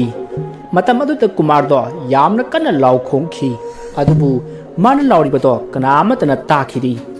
ꯃꯁꯤꯗꯒꯤ ꯀꯨꯃꯥꯔꯒꯤ ꯃꯈꯨꯠ ꯑꯗꯣ ꯃꯁꯥ ꯃꯇꯣꯝꯇ ꯇꯞꯅ ꯇꯞꯅ ꯂꯩꯊꯤꯔꯛꯏ ꯃꯗꯨꯒꯤ ꯆꯩꯅꯥ ꯑꯗꯨꯅ ꯑꯃꯥꯏꯕ ꯀꯨꯃꯥꯔꯗꯣ ꯌꯥꯝꯅ ꯀꯟꯅ ꯂꯥꯎꯈꯤ ꯑꯁꯨꯝꯅ ꯃꯥꯒꯤ ꯃꯈꯣꯡ ꯃꯈꯨꯠ ꯄꯨꯝꯅꯃꯛ ꯑꯉꯥꯡ ꯇꯦꯋꯥꯟ ꯑꯃꯗꯤ ꯂꯥꯏꯃꯨ ꯑꯗꯨ ꯌꯥꯎꯅ ꯂꯩꯊꯤꯔꯛꯏ ꯑꯗꯨꯒ ꯀꯨꯃꯥꯔꯒꯤ ꯃꯕꯨꯛ ꯃꯅꯨꯡꯗ ꯂꯥꯏꯃꯨ ꯑꯗꯨꯅ ꯋꯥꯠꯈꯥꯏꯔꯛꯄꯗ ꯉꯍꯥꯟꯋꯥꯏꯗ ꯎꯃꯥꯁꯅꯥꯅ ꯐꯪꯈꯤꯕ ꯆꯩꯅꯥ ꯑꯗꯨꯗꯒꯤ ꯁꯔꯨꯛ ꯇꯔꯦꯠ ꯍꯦꯟꯒꯠꯅ ꯅꯥꯈꯤ ꯃꯔꯝ ꯑꯗꯨꯅ ꯑꯃꯥꯏꯕ ꯀꯨꯃꯥꯔꯗꯣ ꯃꯌꯥꯗꯒꯤ ꯏ ꯍꯩꯊꯗꯨꯅ ꯑꯣꯟꯅ ꯊꯣꯏꯅ ꯂꯥꯎꯔꯝꯂꯒ ꯃꯊ꯭ꯋꯥꯏ ꯃꯥꯡꯂꯤ ꯑꯁꯨꯝꯅ ꯑꯃꯥꯏꯕ ꯀꯨꯃꯥꯔꯅ ꯍꯦꯛ ꯁꯤꯕꯒ ꯃꯐꯝ ꯑꯗꯨꯗ ꯂꯥꯡꯂꯝꯕ ꯃꯌꯥꯝꯗꯣ ꯇꯨꯃꯤꯟꯅ ꯂꯩꯈꯤ ꯎꯟ ꯋꯥꯏꯃꯨꯛ ꯆꯤꯛꯈ꯭ꯔꯤ ꯃꯁꯤꯗꯒꯤ ꯁꯣꯝꯗ ꯎꯃꯥꯁꯅꯥꯒꯤ ꯃꯅꯥꯛꯇ ꯑꯉꯥꯡ ꯇꯦꯋꯥꯟ ꯃꯌꯥꯝ ꯑꯗꯣ ꯂꯥꯏꯃꯨ ꯑꯗꯨꯒ ꯀꯣꯟꯅꯅ ꯂꯥꯛꯂꯤ ꯑꯗꯨꯒ ꯎꯃꯥꯁꯅꯥꯗ ꯊꯕꯛ ꯑꯗꯣ ꯄꯥꯡꯊꯣꯛꯂꯝꯂꯕꯅꯤ ꯑꯃꯥꯏꯕ ꯀꯨꯃꯥꯔꯗꯣ ꯁꯤꯍꯧꯔꯕꯅꯤ ꯍꯥꯏꯗꯨꯅ ꯄꯥꯎ ꯇꯝꯂꯤ ꯃꯁꯤꯗꯒꯤ ꯎꯃꯥꯁꯅꯥꯅ ꯐꯔꯦ ꯑꯗꯨꯗꯤ ꯅꯈꯣꯏꯁꯨ ꯑꯃꯥꯏꯕ ꯀꯨꯃꯥꯔꯒꯤ ꯊꯋꯥꯏ ꯑꯗꯨ ꯄꯨꯗꯨꯅ ꯅꯈꯣꯏꯒꯤ ꯃꯤꯅꯥꯏ ꯑꯣꯏꯅ ꯁꯤꯖꯤꯟꯅꯔꯨ ꯉꯁꯤꯗꯒꯤ ꯑꯩꯈꯣꯏ ꯀꯥꯏꯅꯔꯁꯤ ꯅꯈꯣꯏꯅ ꯑꯩꯒꯤ ꯃꯩꯆꯥꯛ ꯑꯁꯦ ꯈꯔꯗꯪ ꯑꯣꯏꯔꯕꯁꯨ ꯀꯣꯛꯍꯟꯕꯤꯕꯒꯤ ꯊꯥꯒꯠꯆꯔꯤ ꯍꯥꯏꯗꯨꯅ ꯎꯃꯥꯁꯅꯥꯅ ꯑꯉꯥꯡ ꯇꯦꯋꯥꯟ ꯑꯃꯗꯤ ꯂꯥꯏꯃꯨ ꯑꯗꯨꯕꯨ ꯃꯥꯒꯤ ꯃꯍꯟꯐꯝꯗ ꯍꯜꯍꯟꯈ꯭ꯔꯦ ꯃꯁꯤꯗꯒꯤ ꯎꯃꯥꯁꯅꯥꯁꯨ ꯃꯥꯒꯤ ꯂꯥꯏ ꯁꯥꯟꯅꯕ ꯑꯗꯣ ꯂꯣꯏꯁꯤꯟꯈ꯭ꯔꯦ ꯃꯊꯪꯒꯤ ꯅꯣꯡꯉꯥꯜꯂꯤ ꯃꯇꯝ ꯑꯗꯨꯗ ꯑꯃꯥꯏꯕ ꯀꯨꯃꯥꯔꯅ ꯁꯨꯃꯥꯡꯗ ꯏ ꯃꯔꯛꯇ ꯑꯣꯟꯗꯨꯅ ꯁꯤꯔꯝꯕ ꯑꯗꯨ ꯎꯕꯗ ꯌꯨꯝꯒꯤ ꯃꯤꯁꯤꯡ ꯑꯃꯗꯤ ꯂꯩꯀꯥꯏ ꯃꯤꯌꯥꯝꯗꯣ ꯌꯥꯝꯅ ꯀꯤꯅꯈꯤ ꯄꯥꯎ ꯑꯗꯨ ꯃꯊꯪ ꯃꯊꯪ ꯁꯟꯗꯣꯛꯈꯤꯕꯅ ꯏꯕꯦꯂꯩꯁꯨ ꯄꯥꯎ ꯑꯗꯨ ꯇꯥꯔꯤ ꯄꯥꯎ ꯑꯗꯨ ꯍꯦꯛ ꯇꯥꯕꯒ ꯃꯍꯥꯛ ꯑꯃꯥꯏꯕ ꯀꯨꯃꯥꯔꯒꯤ ꯃꯌꯨꯝꯗ ꯂꯥꯛꯈꯤ ꯃꯍꯥꯛꯅ ꯂꯥꯛꯄꯗ ꯑꯃꯥꯏꯕ ꯀꯨꯃꯥꯔꯒꯤ ꯃꯤꯁꯤ ꯑꯗꯨ ꯎꯕꯗ ꯃꯍꯥꯛ ꯀꯤꯕꯅ ꯂꯣꯏꯔꯤ ꯑꯃꯥꯏꯕ ꯀꯨꯃꯥꯔꯒꯤ ꯑꯁꯤꯒꯨꯝꯅ ꯃꯍꯥꯛꯁꯨ ꯁꯤꯒꯗ꯭ꯔꯥ ꯈꯟꯕꯗ ꯃꯍꯥꯛ ꯂꯦꯞꯂꯤ ꯍꯥꯏꯕ ꯐꯥꯎꯕ ꯀꯥꯎꯔꯗꯨꯅ ꯂꯩꯃꯥꯏꯗ ꯍꯥꯏꯊꯔꯛꯏ ꯃꯗꯨꯗ ꯃꯌꯥꯝ ꯆꯦꯟꯁꯤꯟꯗꯨꯅ ꯃꯍꯥꯛꯄꯨ ꯂꯥꯏꯀꯠꯅꯈꯤ ꯑꯗꯨꯕꯨ ꯃꯌꯥꯝꯅ ꯑꯃꯥꯏꯕ ꯀꯨꯃꯥꯔ ꯁꯤꯔꯒ ꯏꯕꯦꯂꯩꯅ ꯋꯥꯟꯊꯔꯤꯕꯁꯤ ꯀꯔꯤꯒꯤꯅꯣ ꯏꯕꯦꯂꯩꯁꯤ ꯑꯃꯥꯏꯕ ꯀꯨꯃꯥꯔꯒꯤ ꯃꯅꯥꯛꯇ ꯑꯌꯨꯛ ꯅꯨꯡꯊꯤꯜ ꯅꯥꯏꯗꯅ ꯇꯣꯏꯅ ꯂꯥꯛꯏ ꯑꯔꯣꯟꯕ ꯃꯔꯤ ꯑꯃ ꯂꯩꯅꯔꯝꯒꯗꯕ ꯃꯥꯜꯂꯤ ꯑꯗꯨꯅ ꯀꯨꯃꯥꯔ ꯁꯤꯕꯗ ꯃꯍꯥꯛꯅ ꯋꯥꯟꯊꯔꯤꯕꯅꯤ ꯍꯥꯏꯗꯨꯅ ꯃꯌꯥꯝ ꯑꯗꯣ ꯆꯤꯕꯣꯟ ꯉꯥꯡꯅꯈꯤ वफम अदु ताबदा जिला परिषद तोमचा अमदी मसनुपा बंका यामना इकाइखी अमदी इबेलेसु यामना इकाइखी अदुबु महागना वानथरिबा अदुगी मरमदी महागना कना अमतदा हाइदोखिद्रि मरम मसिना इबेलेगी इमुंग अदो नुसुक नुजानबा खोइरांग खोइसौनबा कया अमा हौरखी असमना अमाइबा कुमारना सिब नुमितुगी नुमिदांगनी इबेलेगी मसनुपा बंका युमदा हंजिलखिदि अदुगा तोमचासु मयामगी मीटिंग लई हाइदुना युमदा लैति सोमदरा इबेलैदो वाखल अमदा मंगदुना चाक थोंगली महाक मसागे ममीदा फावबा खंगलबनी मतम अदुदा महाना खली अइनदि ngasi aigi jantra du mangkhre ama sabiyu haigedana khali aduga mama kumar leitraba adu haikraba mahak pu harpa ngamlisnadi aigumba ma harpadi karisunati ai hauji kari tawgani aibu umasna ki manaka chatlaga lale hajirusira asomna khalingai ibelena leiriba saksang adugi thongjin panda mi ama lipagum ibelena haiphet uki marda ibelena tungda satlai thoklaga yenglubadadi kanasu leiramdi asomna mahakna thongjin lomda yenglaga amu leisil lakpada mana sak thongliba gas mathak aduda musin muba mamit ngoro ngoba ma phamlaga leiramlei madu ubada ibelei kanna laurga mahak sakhumdagi chenthuraklaga yumjai ka aduda lei matam aduda yumjai ka adugi siling phelado masa matomta hairai amadi tibal mathakta thamba khabar se ado masa matomta phaglai aduga yumdugi ka khudingda umasana kap laubagi amadi angangna kapagi makholna imung ado pungnin nilli tanja aduda ibelei do kanagumba amana magi masa ado parga sinbedongna sakshon lomda asum chingai adubu ibeleina karai da no yaranaba kanna honai adubu saksangda adum chingsilai matam aduda ngasai gas mathakta phamhuba amuba migi mawung manba ado saksangi rek aduda makhong yan tharaga phamlaga leiramlei madu ubada ibelei kanna laukhi matam aduda ibelei ki nupa tomsa su halaklei mahagna halakpada ibeleina lawba adu tabadagi thong ado hango haiduna laukhi adubu ibeleina thong halaktabadagi thong ado phakai na ba honaki matam aduda somdana ibelei do dining table mathakta leiba injang simna ba thamliba thang suri ato magi makuna masa patumta pairaga magi mabukta pangthinda thinjinjari madugi sengana ibeleina phangduna kanna laukhi somda tomchasu lekai tananaba laurakpadagi yumthangnabagi mising senthoknaraktuna kaidoba yarobagi haiduna hanglai masida tomsana nakhoibu ibeleina lauribase tadro haina hanglakpada mayamna aikhoidi mana nukpa oina tai haiduna khumi masidigi mayamna thonga to phakairaga imungda chensilai matamaduda ibelaido masa matumta magi mangaksam aduda thang aduna amuktang lenman nataba grek lenthalai maduda mayamdo kibana loinaki masidagi ibelaido masa pumba ina pungso sotlaga laimaida haithaki madu ubata latadi mamit mana sap jungna yamna kina yingduna leikhi somdana umasana to kanna nuklaga mahaksu mage laisanaba do loisanki masiki matung handak ibelai amati amaiba kumar gi misi asiki matangda mayam wa khanarami maduda tomchana latana lamba numit adudagi hauna ibelai mahausaga manadaba haurakhi madugi matung ibelai amati amaiba kumar mathang sigibani aduna masi punamak latana thuhanbani haina maran siri maduda mayamna hariba si sumbra haina hangakpada latana ibelaina magi yumda laklaga hairamba amati thawdok asiki matung umasana hairamba amati makhoina haibagi matung ina tawkhiba punamak mayamda tamki matang aduda sana kungnang makhongda phamba yaukhiba ahan sing adugi maraktagi amana hoine aina haiduni ngaha noma ibelesi amaiba kumar gi yumdagi thuki haiduni ne amasi punamakse ibeleina umasanabu mahanna ba sillubadagi mathang utterakpani aduna masi punamak ibelai amadi amaiba kumar gi marani umasana so lanti kanana bu nungai gaduribanu masa so hatokpiba masa su yumdagi tanthokpiba aidi umasana gi thabagasi aidi yai ma gi thabakasina mani moibisingna mamo oibisingbu tathi tawona tobiba singase gyan lakpa werasanu asomna hairakpada mayamna chumi Uma Sanana mau otpa manim sing amadi sen kharagadamak mi hatpa ngamba amaiba singda para amati tambirabani asumna hanaduna mayam do mifam mado loisinki asumna Uma Sana do mabu manghan naba sinkiba amaiba amadi manempo ibeleibu laman khumki asumna mahak thamoi penjana punsi chupa yum padana punsi lenki mathang manau na chathajarakpa isagi khonjel hariba wari asi matang asida loijari wari asida sokiba lankiba wahai wata yarobasu taibiriba singna puchal chauna ngakpigani matung tarakpada nungai ba wari kaya puduna laksagi mayambu aroibada makhal mathel manipur chenenna amukka hanai koknona khurumjari